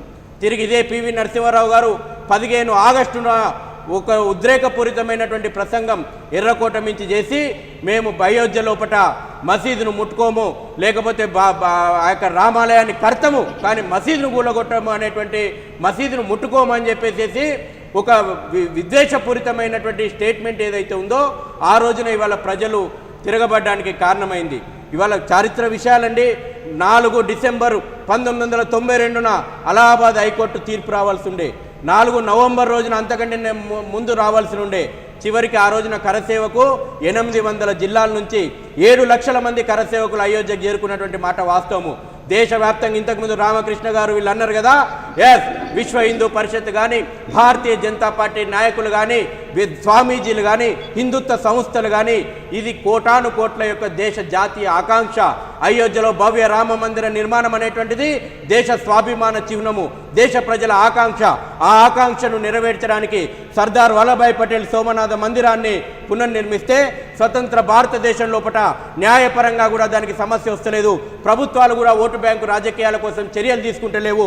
ప్రజల యొక్క ఉద్యమం ద్వారా, ప్రజల యొక్క చేతన ద్వారా ప్రజల యొక్క ఆకాంక్షను ప్రభుత్వాలకు తెలపాలని చెప్పేసి దేశవ్యాప్తంగా రథయాత్రలు జరిగినటువంటి మాట వాస్తవం. రామశిలలు తిరిగినాయి, రామ జ్యోతులు తిరిగినాయి, రామ పాదుకలు తిరిగినాయి. అద్వానీ లాంటి మహానేత రథయాత్ర చేసిర్రు, గర్వంగా చెప్పుకున్నారు. ఏ రోజు కూడా మేము దాని విషయంలో ఈ రోజు కూడా గర్వంగా చెప్పుకుంటున్నాం. అయోధ్యలో రామ మందిర నిర్మాణం అనేటువంటిది ఈ జాతి స్వాభిమాన ఆకాంక్ష. 130 కోట్ల మంది భారతీయులకు ఇది గర్వము, ఇది స్వాభిమానం అని చెప్తా ఉన్నాము. ఇవాళ సుప్రీంకోర్టు ముందర కూడా 134 సంవత్సరాలు సివిల్ సూట్ నడిచింది. బాబ్రీ మజీద్ యాక్షన్ కమిటీ కానీ, సున్నీ వక్ఫ్ బోర్డు కానీ, ముస్లిం పర్సనల్ లా బోర్డు కానీ, మీ సిపిఐలు, మీ సిపిఎంలు, జేఎన్యూ, ఒక్క నిమిషం రామకృష్ణ, ఒక్క నిమిషం ఉండు. జేఎన్యూ కేంద్రంగా ఢిల్లీ లోపట ఏ రకంగా ఉన్నటువంటి ఆధారాలను, ఒక్క నిమిషం రామకృష్ణ ఇను నేను నీ గురించే చెప్తున్నా. ఒక్కసారైనా మీరు ఆధారాలను ఎందుకు పెట్టలేకపోయినరు? చారిత్రకమైనటువంటి ఆధారాలు కానీ, మీ దగ్గర ఉన్నటువంటి ఆధారాలు కానీ, మేము బతికున్నంగా అయోధ్యలో రామాలయం ఎట్లా కడతారో చూస్తామని మీ నేతలే, మీ సిపిఐ కార్యదర్శులు, మీ సిపిఎం కార్యదర్శులు బతుకున్నారు కదా, వాళ్ళు బతుకున్నప్పుడే ఇలా రామాలయం అయ్యింది. రామాలయం నిర్మాణం కాబోతుంది. రాబోయే రోజుల్లో మనం దర్శనానికి కూడా పోతాం. ఆధారాలు లేకుండా, ఎలాంటి ప్రూఫ్స్ లేకుండా, చరిత్రను విస్మరించి, విశ్వాసాలను విస్మరించి మీరు ఇంతకాలం తప్పుడు అవాస్తవాలను ప్రచారం చేసిరు. ఈ అవాస్తవాలు మీ ఓటు బ్యాంకు రాజకీయాల కాలం చేసింది. ఎంఐఎం పార్టీ అంటే చీకటి రోజు అని నిన్న, ముస్లిం లీగ్ అంటే దేశ విభజన కారణమైనటువంటి ముస్లిం లీగును ఇయ్యాలంటే కూడా మనం భారతదేశంలో కొనసాగిస్తున్నాం. ఆ పార్టీతోటి రాసుకొని పూసుకొని తిరిగేటువంటి మీ పార్టీలు చీకటి రోజుగా అభివర్ణిస్తాయి. ఎస్, చీకటి రోజే మీలాంటి ఓటు బ్యాంకు రాజకీయాలు చేసేటువంటి వ్యక్తులకు ఒక కట్టడాన్ని, కలంకిత కట్టడాన్ని 1986 సంవత్సరం లోపల బాబ్రీ మజీద్ యాక్షన్ కమిటీ అనేటువంటి ఒక సంస్థను పుట్టించి పదే పదే పదే మజీదు మజీదు మజీద్ అని చెప్పేసి ముస్లింల మనోభావాలను కూడా కించపరిచినటువంటి సంస్థలు, వ్యక్తులు మీవి. మీలాంటి వాళ్లకు ఓటు బ్యాంకు రాజకీయాలు చేసేటువంటి మీ సంస్థలకు ఈ దేశ స్వాభిమానాన్ని కించపరిచేటువంటి, దేశాన్ని బర్బాద్ చేస్తామని జేఎన్యూలో పోయి కూర్చొని అఫ్జల్ కురుకు, యాకూబ్ మెమెన్లకు జయంతులు వర్ధంతులు చేసేటువంటి మీ దౌర్భాగ్యపు ఓటు బ్యాంకు రాజకీయాలకు నిజంగా ఇక రాబోయే రోజుల్లో చీకటి రోజులు, రామకృష్ణ గారు, చీకటి రోజులు మీకు వచ్చాయి, తప్పకుండా వచ్చినాయి. దేశ స్వాభిమాన చిహ్నమైనటువంటి భవ్య రామాలయం నిర్మాణం కాబోతా ఉంది, దేశం పురోగతి కాబోతోంది. తులసిరెడ్డి గారు ఒక మంచి మాట చెప్పిర్రు. తులసిరెడ్డి గారు ఒక సీనియర్ నాయకులు, వాస్తవాన్ని వాళ్ళు మాట్లాడినరు. ఇక నుంచి అయినా మీరు జ్ఞానోదయం తెచ్చుకొని బాబర్ కలంకిత చరిత్ర అది ఒక పునాది, దాని ఒక సమాధి అయిపోయింది, దాన్ని వదిలిపెట్టండి. ఇవాళ మీరు ఇంకా దాన్ని పట్టుకొని అప్పీల్ పోతాం. హైకోర్టు, అలహాబాద్ హైకోర్టుకు అప్పీల్ పోతేనే 2010లో రామకృష్ణ గారు క్లీన్ చిట్ ఇచ్చింది. ఇవాళ బీజేపీ గవర్నమెంట్ వచ్చినాక, నరేంద్ర మోడీ గారి గవర్నమెంట్ వచ్చినాక ఏం క్లీన్ చిట్ రాలే. ఆ రోజున నేను మళ్ళోసారి పునరుద్ఘాటిస్తున్నా, వాజ్పేయి గారి ప్రభుత్వంలో కానీ నరేంద్ర మోడీ గారి ప్రభుత్వంలో కానీ సిబిఐ అప్పీల్ పోతా అన్నా ఎక్కడ కూడా రాజకీయ దురుద్దేశంతో దాన్ని ఆపే ప్రయత్నం చేయలేదు. ఇది తెలుసుకోండి. ఇంకా మీరు సుప్రీంకోర్టు జడ్జిలకు, తీర్పు ఇచ్చినటువంటి జడ్జిలకు మతాన్ని ఆపాదిస్తే వీళ్ళు ఎవరిని నమ్ముతారు సార్? భారత పార్లమెంటరీ వ్యవస్థను నమ్మరు, కోర్టులను నమ్మరు, ప్రజల విశ్వాసాలు నమ్మరు. వీళ్ళకి ఎవరికి మీద నమ్మకం ఉంది? చైనా చెప్పాలనా, రష్యా చెప్పాలనా, సిబిఐ ఆఫీస్ నుంచి చెప్పాలనా, సిపిఎం ఆఫీస్ నుంచి చెప్పాలనా? వ్యవస్థలు, అంబేద్కర్ ఇచ్చిపోయినటువంటి వ్యవస్థలు ఇవాళ చెప్తుంటే కూడా మీకు తెలివి రాకపోతే ఏం చేస్తారు? శశిధర్ గారు చాలా మంచిగా చెప్పినారు. మేమేం చెప్పాలి మొత్తం ఆయననే చెప్పేసినారు. మొత్తం అడ్వాణి గారు తిరిగి కార్ సేవకులను తీసుకువెళ్ళి అక్కడ మస్జిద్ని ధ్వంసం చేస్తారు. ఇప్పుడు వ్యూవర్స్ చూస్తున్నారు, వ్యూవర్సే ఆలోచించుకోవాలి ఎవరు తప్పు చేసినారు, ఎవరు మంచి చేసినారు, ఎవరు దీనికి కల్పిటు. మన అడ్వాణి గారు ఏం చేసినారు, మున్వేరి గారు ఏం చెప్పినారు, సారే చెప్పినారు. విశ్వ హిందూ మొత్తం చెప్పినారు. పబ్లిక్ అర్థం చేసుకుంటుంది, వ్యూవర్స్ అర్థం చేసుకుంటారు ఎవరు తప్పు చేస్తున్నారు, ఎవరు మంచి చేస్తున్నారు. ఇప్పుడే సారే ఒప్పుకున్నారు. లక్షలు కావడితే సేవకులు తీసుకెళ్ళినారు ఎవరు? అడ్వాణి గారు. ఆయనకు కూడా ఇప్పుడు శిక్ష లేకపోతే వ్యూవర్స్ అర్థం చేసుకోవాలి రూల్ ఆఫ్ లా పొజిషన్ ఏముంది ఇండియాలో అర్థం చేసుకోవాలి. సార్ చెప్పింది అర్థం చేసుకోండి. సిబిఐ కోర్టు చెప్పిన రూల్ ఆఫ్ లానే చెప్పింది. వీళ్ళు అంటారు వీళ్ళ ప్రకారం ఇవాళ భారత రాజ్యాంగ వ్యవస్థను, భారత కోర్టులను నమ్మరట, షరియత్ లా తెస్తామంటారు. భారతదేశంలో షరియత్ లా ఇంప్లిమెంట్ కాదు వర్మ గారు. భారతదేశం లోపల రాజ్యాంగం అంబేద్కర్ అందించినటువంటి న్యాయ వ్యవస్థ ప్రకారం తీర్పులు వస్తాయి. వర్మ గారు ప్లీజ్. ఇప్పుడు మన శశిధర్ గారు చాలా క్లారిటీతో చెప్పారు. ఆయన అన్నది ఏమంటే దేశమంతా కూడా రథయాత్ర చేశారు, లక్షలాది మంది అక్కడికి వచ్చారు, అక్కడ ఇది జరిగింది. ఇప్పుడు రాముడు మత విశ్వాసము లేదంటే అంబేద్కర్ రాజ్యాంగం గురించి మనం చర్చ చేయడం లేదు. కానీ వాళ్ళ ఇక్కడేమి ఒక కోర్టు ఎక్కడైనా ఒక ఘటన జరిగినప్పుడు ఆ ఘటనలో ఎవరైతే భాగస్వాములు అయ్యారో వారికి శిక్ష ఉంటుందా లేదా అనేది ఇక్కడ point. Only that is the only point. ఇప్పుడు మీరు సుప్రీంకోర్టు చెప్పింది రామాలయం కడుతున్నారు, ఎవరు అపోజ్ చేస్తున్నది, ఎవరు అపోజ్ చేయడం లేదు. ఏ మతస్థులు కానీ ఏ రాజకీయ పార్టీ కానీ ఎవ్వరు కూడా దానికి అభ్యంతరం చెప్పడం లే. దానికి ప్రైమ్ మినిస్టర్ కూడా ఆగస్టు 5వ తేదీ నాడు పోయి వచ్చాడు. ఓకే, ప్రైమ్ మినిస్టర్ గారు కూడా దానికి అటెండ్ అయ్యాడు, దాన్ని కాదనడం లే. కానీ ఇప్పుడు మనం కోరేదేమంటే ఇప్పుడు 28 ఏళ్ల తర్వాత కూడా న్యాయం జరగకపోతే చట్టం పైన సామాన్య మానవునికి గౌరవం ఉంటుందా? అందులోన శశిధర్ గారు ఉన్నారా, రామకృష్ణ ఉన్నారా, ఎంకే అద్వానీ గారు పాల్గొన్నారా అనేది కాదు కదా. ఎవరు పాల్గొన్నారు? మొత్తం మీద అయితే ఒక ఘటన జరిగింది కదా. ఒక దుర్మార్గమైన ఘటన జరిగినప్పుడు ఆ ఘటనకు ఎవరైతే బాధ్యులో వాళ్ళకి పనిష్మెంట్ ఉండాలా లేదా? నువ్వు మతాన్ని ఒప్పుకోరా, లేదా మీరు ఇట్లయినా మేము ఎట్లయ్యేది కాదు, మీరు ఎట్లయ్యేది కాదు. ఇప్పుడు మీరు ఇవాళ భారతదేశంలో రాజ్యాంగబద్ధంగా జరిగిన ఎన్నికల్లో 2019 ఎన్నికల్లో రెండవసారి ప్రధానమంత్రిగా నరేంద్ర మోడీ గారు వచ్చారు. ఎవరికి ఇష్టమున్నా లేకపోయినా ప్రధాని నరేంద్ర మోడీ గారు గౌరవించాల్సిందే. ఆయన చెప్పే మాటకు, ఆయన చేసే శాసనానికి పార్లమెంట్ దానికి మనం అంతా విలువ ఇవ్వాల్సింది. ఓకే, దాన్ని డెమోక్రటిక్గా మనం డిఫర్ అవుతాం. కానీ నేననేది ఏమంటే 28 ఏళ్ల తర్వాత కూడా ఒక దుర్మార్గమైన దుస్సంఘటన జరిగినప్పుడు తద్వారా దాని పర్యవసానంగా దేశవ్యాప్తంగా మత కల్లోలాలు జరిగి 3,000 మంది చనిపోయినప్పుడు ఆ దుర్మార్గమైన సంఘటనకు ఎవరైతే దుర్మార్గులైతే బాధ్యులో వాళ్ళకి శిక్ష వేయాల్సిన అవసరం లేదా? లేకపోతే కోర్టు ఎదురు ఉండాలి. కోర్టుల అవసరం ఉందా? అవసరం ఉందా? కాబట్టి ఖచ్చితంగా శిక్ష పడాలి. అందులో ఎవరు పాల్గొంటే వాళ్ళు అదేం లేకపోతే మీకు రాముడు నమ్మకం లేదా, అల్లా నమ్మకం లేదా? ఓకే, నాకు యేసుక్రీస్తు కూడా నమ్మకమే. కాబట్టి ఈ వీళ్ళను వదిలిపెట్టాలనా? కాబట్టి ఏమంటే ఇవాళ దేవుడి సమస్య కానే కాదు, దేవుడి సమస్య కానే కాదు, రాముని గుడికి సంబంధించిన సమస్య కానే కాదు.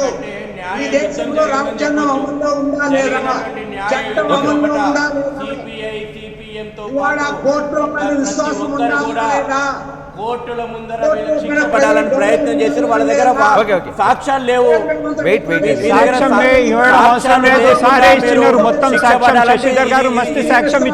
ఇదే రాజ్యాంగం చెప్పిందా సాక్ష్యాలు లేకుండా శిక్ష పడాలన్నది? సాక్ష్యాలు లేకుండా శిక్ష వేయాలనేటువంటిది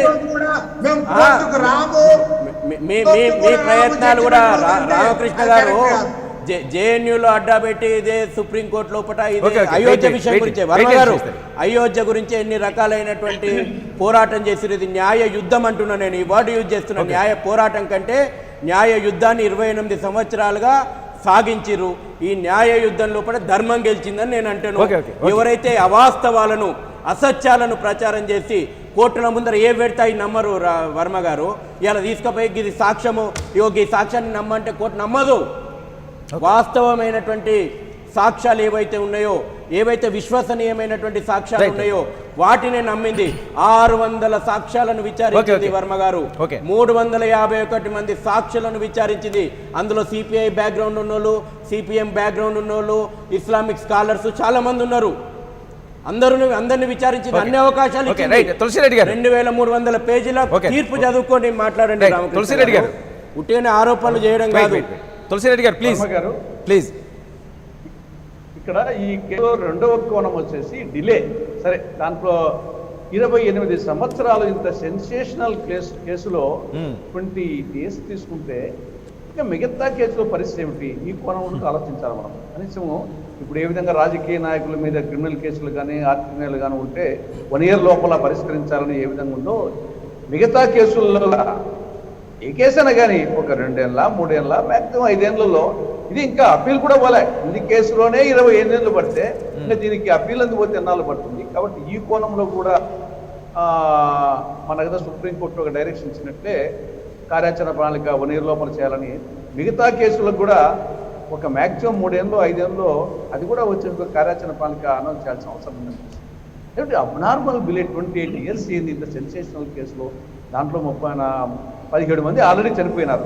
కాబట్టి మనం ఆ కోణంలో కూడా ఆలోచించాల్సిన అవసరం ఉందని నా అభిప్రాయం. రైట్, శాంతారెడ్డి గారు.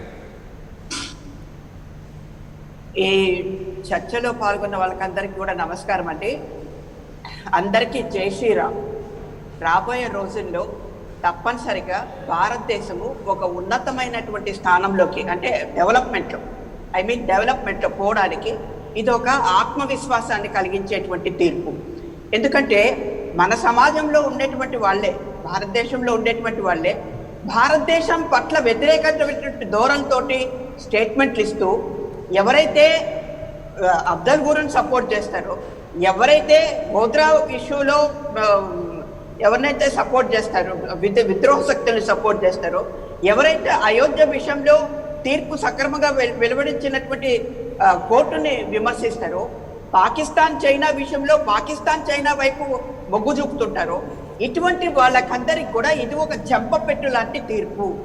కాబట్టి ప్రపంచ దేశాలన్నీ కూడా ఈరోజు ఎవరైతే ఈ భారతదేశ విద్రోహ శక్తులుగా ఉన్నారో వాళ్ళని గుర్తించి దేశాన్ని అభివృద్ధి తీసుకుపోయేటువంటి పదంలోకి ఈ హిందూ సమాజం లీడర్షిప్ని గుర్తిస్తారు. మోడీ గారు అయితేనేమి, ఒక అద్వానీ గారి గురించి నేను లాస్ట్గా చెప్పాలనుకున్నారు. 92 ఏళ్ల వయసు. ఆయన ఇందాక శశిధర్ మాట్లాడతా ఇది ఒక యుద్ధం అన్నారు. ఈ యుద్ధానికి జైత్రయాత్ర చేసినటువంటి వ్యక్తి అద్వానీ గారు. ఆయన ప్రతి చోట నినాదం ఇచ్చింది ఏంటంటే జై శ్రీరామ్ అనే. అక్కడ ఉండేదాన్ని పగలగొట్టండి అని కూలగొట్టండి అని కాదు. వేల సభలు నిర్వహిస్తే లక్షలాది మంది ప్రజలు హాజరైనటువంటి చారిత్రాత్మకమైనటువంటి జైత్రయాత్రకి ఆయన 28 ఏళ్ళు ఈ కేసులో హ్యూమిలియేట్ అయ్యాడు. దేనికోసం? అయోధ్యలో రామ మందిరాన్ని కట్టడం కోసం. అయోధ్య భూమి భారతదేశంలో ఉన్నది. అయోధ్యలో ఉన్న రాముడు భారతీయులకు అందరికీ పవిత్రమైనటువంటి ఆదిత్య పురుషుడు. అటువంటి వ్యక్తికి అందాం, దేవుడికని కూడా వద్దు, గౌరవాన్ని ఇవ్వండి చెప్పడానికి 28 సంవత్సరాలు పట్టింది ఈ దేశంలో. ఇందాక మన ముస్లిం సోదరుడు ఆయన రావడంతోనే ఒక శ్లోకం చెప్పి ఆ శ్లోకం అనేది నాకు వస్తుంది. ఆయన దేవుణ్ణి ప్రార్థించి ఆయన మొదలుపెట్టాడు. అంత మూఢమైనటువంటి పద్ధతిలో ఈ అయోధ్యలో ఉండేటువంటి కట్టడాన్ని, ఈ యొక్క రామ జన్మభూమిలో ఉండేటువంటి వివాదాస్పదమైన కట్టడాన్ని మనం రైట్. కోటేశ్వరరావు గారు, కోటేశ్వరరావు గారు,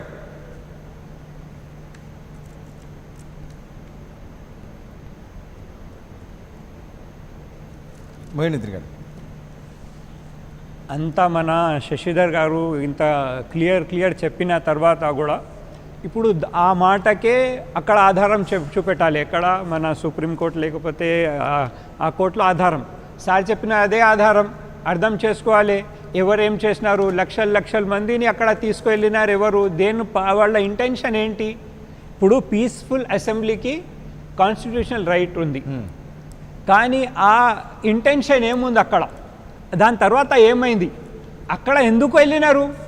ఇంటెన్షన్ ఒకటే, అది బాబ్రీ మస్జిద్ని ధ్వంసం చేయాలి, అక్కడ రామ్ టెంపుల్ కట్టాలి. అదే ఇంటెన్షన్ చేసిన తర్వాత ఆ రోజు లాస్ట్ టైం కూడా నేను వచ్చిన, ఎప్పుడు టైటిల్ సూట్ వచ్చినప్పుడు నేనేం చెప్పినా, సరే అండి ఇప్పుడు సుప్రీంకోర్టు ఇచ్చింది, వాళ్ళు ఖుషిగా చేసుకొని, కానీ ఆ ధ్వంసం చేసిన వాళ్ళకి శిక్ష కావాలి అన్నా.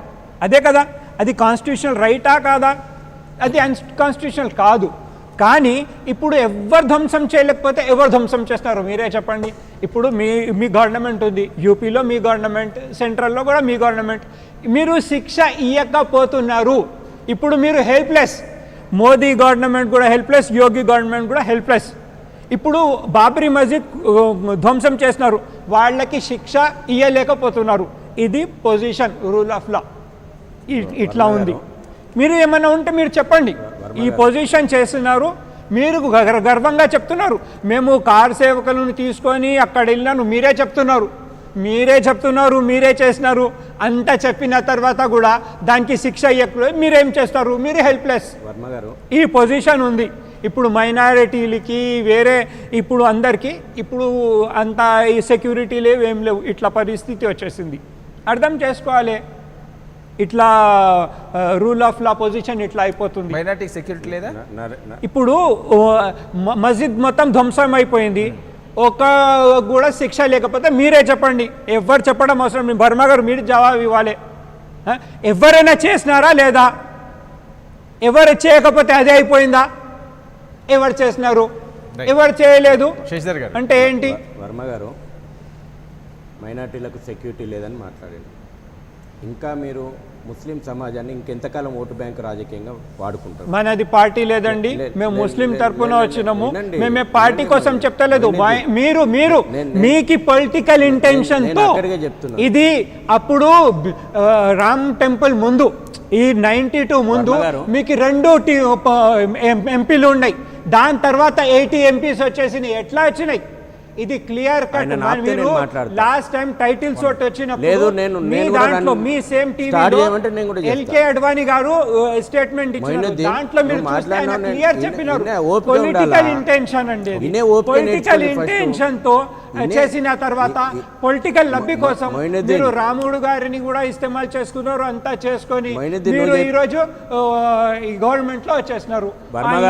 మీరు సక్సెస్ అయిపోయింది. వర్మ గారు ఈరోజు ఇంకా మైనార్టీలను, ముస్లిం సమాజాన్ని ఓటు బ్యాంకు రాజకీయాలకు వాడుకోవాలనేటువంటి వీళ్ళ కుట్రలను కూడా ముస్లిం సమాజం కూడా గమనించింది. అందుకే మొన్న త్రిపుల్ తలాక్ బిల్లును తీసుకొస్తే ఆ సమాజంలో ఉన్నటువంటి మహిళల నుంచి ఎంత పెద్ద స్పందన వచ్చిందో, నరేంద్ర మోడీ గారికి ఏ రకంగా బ్రహ్మరథం పట్టిందో తెలుసు. ఇంకా వీళ్ళు మత ఛాందాసవాద రాజకీయాలను, ఓటు బ్యాంకు రాజకీయాలను మానుకోవాలా? ఇవాళ నరేంద్ర మోడీ గారి ప్రభుత్వం లోపల ఇప్పటివరకు ఒక మత కళ లేదండి, ఒక టెర్రరిస్ట్ యాక్టివిటీ లేదు. అంత సమర్థంగా ఇవాళ పరిపాలన సాగిస్తూ ఉన్నారు. కోర్టులు ఇచ్చినటువంటి తీర్పులకు ప్రభుత్వాలకు ముడిపెట్టి మాట్లాడితేనే వీళ్ళ అవగాహన ఏ రకంగా ఉందో మనం అర్థం చేసుకోవచ్చు. సుప్రీంకోర్టు తీర్పిచ్చిన, సిబిఐ ప్రత్యేక న్యాయస్థానం తీర్పిచ్చిన, నరేంద్ర మోడీని అడిగి నరేంద్ర మోడీ పీఎం ఆఫీస్కి పోయి డిక్టేట్ చేయించుకోనో, లేకపోతే యోగి ఆదిత్యనాథ్ని అడిగో సీఎం ఆఫీస్కి పోయేసి డిక్టేట్ చేయించుకోనో తీర్పు ఇయ్యదు వర్మ గారు. వాటి వ్యవస్థల మీద గౌరవం పెట్టి మాట్లాడండి అని అంటున్నాను. ఇవాళ ఆ వ్యవస్థలో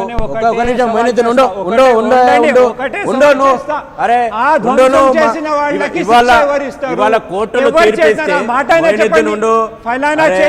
చెప్పండి. నేను అదే చెప్తున్నా, మీరు చెప్పండి. నేను చెప్తున్నాను, మీరు చెప్పండి. ఇవాళ కోర్టులకు కూడా అపవాదులు, కోర్టు ఇక ఎవరిని నమ్ముతారు వర్మ గారు? వీళ్ళను కోర్టుల మీద విశ్వాసం లేదంటారు. పోనీ ప్రజాస్వామ్యయుతంగా ఇవాళ మేము ఇవాళ బీజేపీ ఆర్ఎస్ఎస్ పుట్టుకొచ్చినాకనో, విశ్వ హిందూ పరిషత్ పుట్టుకొచ్చినాకనో కాదు వర్మ గారు. ఒక చారిత్రాత్మకమైనటువంటి సంఘటన నేను చెప్తాను. 1857 సంవత్సరం లోపట అమీర్ అలీ రామచంద్ర దాస్ ఇది చర్చలు జరిపారు. చర్చల ద్వారా ఈ దేశం లోపట ఆ రోజున ప్రథమ స్వతంత్ర సంగ్రామం లోపట హిందూ ముస్లిం ఐక్యత కావాలి కాబట్టి చర్చలు జరిపి అయోధ్యలో రామాలయము రామజన్మ భూమి కాబట్టి రాముని యొక్క జన్మభూమి లోపల రామమందిర నిర్మాణం కోసం ఇద్దరు మత గురువులు చర్చలు జరిపితే నెక్స్ట్ డే వాళ్ళిద్దరు కూడా ఉరికంబానికి వేలాడిరు. ఇవాళ నేను ఇంకొక మహనీయునికి నమస్కారం చేస్తున్నా. కేకే మహమ్మద్ మొత్తం సుప్రీంకోర్టు లోపల ఆర్కియాలజీ సర్వే ఆఫ్ ఇండియా డైరెక్టర్గా ఉన్నటువంటి కేకే మహమ్మద్ మహనీయుడు నిష్పక్షపాతంగా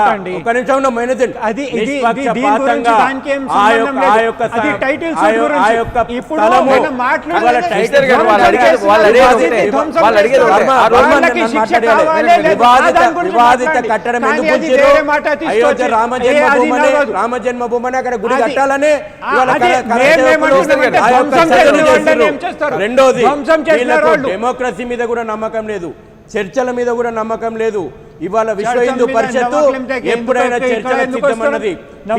విపి సింగ్ ప్రధానమంత్రిగా ఉన్నప్పుడు చర్చలకు మేము పోయినాం, చంద్రశేఖర్ ప్రధానమంత్రిగా ఉన్నప్పుడు చర్చలకు పోయినాం, పివి నరసింహారావు ప్రధానమంత్రిగా ఉన్నప్పుడు చర్చలకు పోయినాం.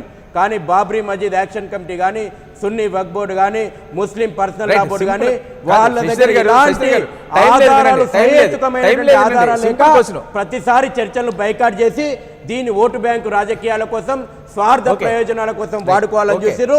కానీ మేము ఇవాళ అయోధ్య రామ మందిర నిర్మాణం జాతి పురోగతికి మీరు అయోధ్య వర్మ గారు చివరికి చెప్తున్నాను, దేశ చరిత్ర అయోధ్యలో రామ మందిరానికంటే ముందు, రామ మందిరం తర్వాత మీరు చూడబోతా ఉన్నారు. రైట్. వీళ్ళు అడిగింది ఒకటే సింపుల్ అండ్ స్ట్రైట్ క్వశ్చన్. అందులో అసలు కుట్రదారులు ఎవరు, మసీదుని ఎవరు కూర్చారు, వాడి శిక్ష పడిందా లేదా, న్యాయం జరిగిందా? కేసు పెట్టిన కాంగ్రెస్ ఏం చేసింది, ఆధారాలు పెట్టినటువంటి తీసుకుపోయినటువంటి వీళ్ళు ఏం చేసిండ్రు, ఇవాళ వీళ్ళని ఏం చేసిరని నేను అడుగుతా ఉన్నాను. ఇవాళ ఎందుకు పెట్టలేదు, రాజకీయంగా ఎందుకు వాడుకున్నారని నేను అడుగుతున్నాను. మీ హయాంలోనే కదా దర్యాప్తు జరిగింది. తులసిరెడ్డి గారు, సిబిఐ న్యాయస్థానం ఇచ్చిన తీర్పుని మీరు స్వాగతిస్తున్నారా? స్ట్రైట్ గా చెప్పండి. ఒక క్వశ్చన్. ఇప్పుడు నేను ముందే చెప్పాను, జడ్జి ముందర మర్డర్ జరిగినా కానీ దానికి సాక్ష్యం లేకుంటే జడ్జి వచ్చి తీర్పు. ఇక్కడ కూడా జరిగింది అదే, ఆడ కూడా మర్డర్ జరిగింది, ఎవరెవరు ఉండాలా, కానీ ఎవరెవరు ఉన్నారని చెప్పేసి శిక్ష వేరు కదా. అవును, ఆ ఎవరు పేరు పెట్టిలో వాళ్ళు కానప్పుడు ఇస్తుంది, అంతేగాని ఇక్కడ కూడా ఉలింది వాస్తవమే, వీళ్ళు నేరస్తులు అని చెప్పేసి అభియోగం మోపారు, దానికి సాక్ష్యాలు లేవన్నారు, అందువల్ల కొట్టేశారు. ఆడ కూలింది వాస్తవమే, నేరస్తులు ఎవరెవరు ఉంటారు, కానీ ఎవరెవరు నేరస్తులు ఉంటారని పెట్టలేరు. ఎవరంటే వాళ్ళ మీద వారు చెప్పినట్టు ఎవరి మీద వాళ్ళ మీద ఆ పేర్లు ఉండోళ్ళ మీద వీళ్ళు అవునా కాదా అని ఇస్తారు, అంతే తప్పనిచ్చేసి జరిగింది వాస్తవమే.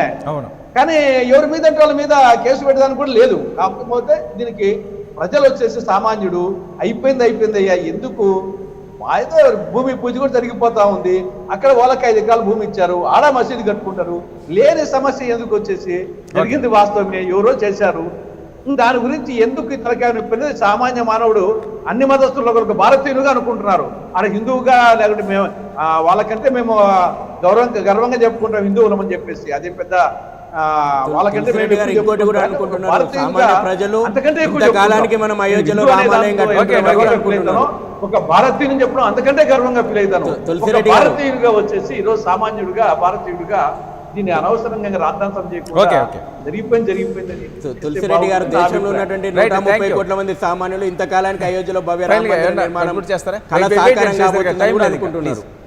నేను అప్పుడు టైటిల్ సూట్ వచ్చినప్పుడు అదే మాట చెప్పిన, సుప్రీంకోర్టు ఇచ్చిన తర్వాత మేము కూడా వెల్కమ్ చేస్తాండి వాళ్ళు రామ్ టెంపుల్ కట్టుకోమని. కానీ బాబ్రీ మస్జిద్ ఎవరు ధ్వంసం చేస్తున్నారు, ఆ రోజు కూడా ఆ మాట చెప్పిన, వాళ్ళకి శిక్ష రావాలి అని చెప్పిన. కానీ ఇప్పుడు కూడా శిక్ష దొరకలేదు. క్లియర్ పిక్చర్ అందరికీ తెలుసు. Okay. వాళ్ళు చేసిన తర్వాత సారే చెప్పినారు, వర్మ. మొత్తం Okay, ఎవరి thank you, ఆధారం thank you. అవసరం లేదు. Thank you. నాకు ఇప్పుడు శాశ్వతర్ గారే ఈ ఆధారం, ఈయన ఆధారం ఇచ్చిన తర్వాత కూడా ఇప్పుడు శిక్ష లేకపోతే ఏం చెప్పండి. అది మజీద్ అని పేర్కొనబడలేదు, అందులో కూడా జన్మస్థాన్ అనే ఓకే, థ్యాంక్ యూ శశిధర్ గారు చర్చలో పాల్గొన్నారు. తులసిరెడ్డి గారు, థ్యాంక్ యూ రామకృష్ణ గారు, థ్యాంక్ యూ కోటేశ్వరరావు గారు, థ్యాంక్ యూ శాంతారెడ్డి గారు. ఇది నాటి morning debate. Stay tune to 99 TV.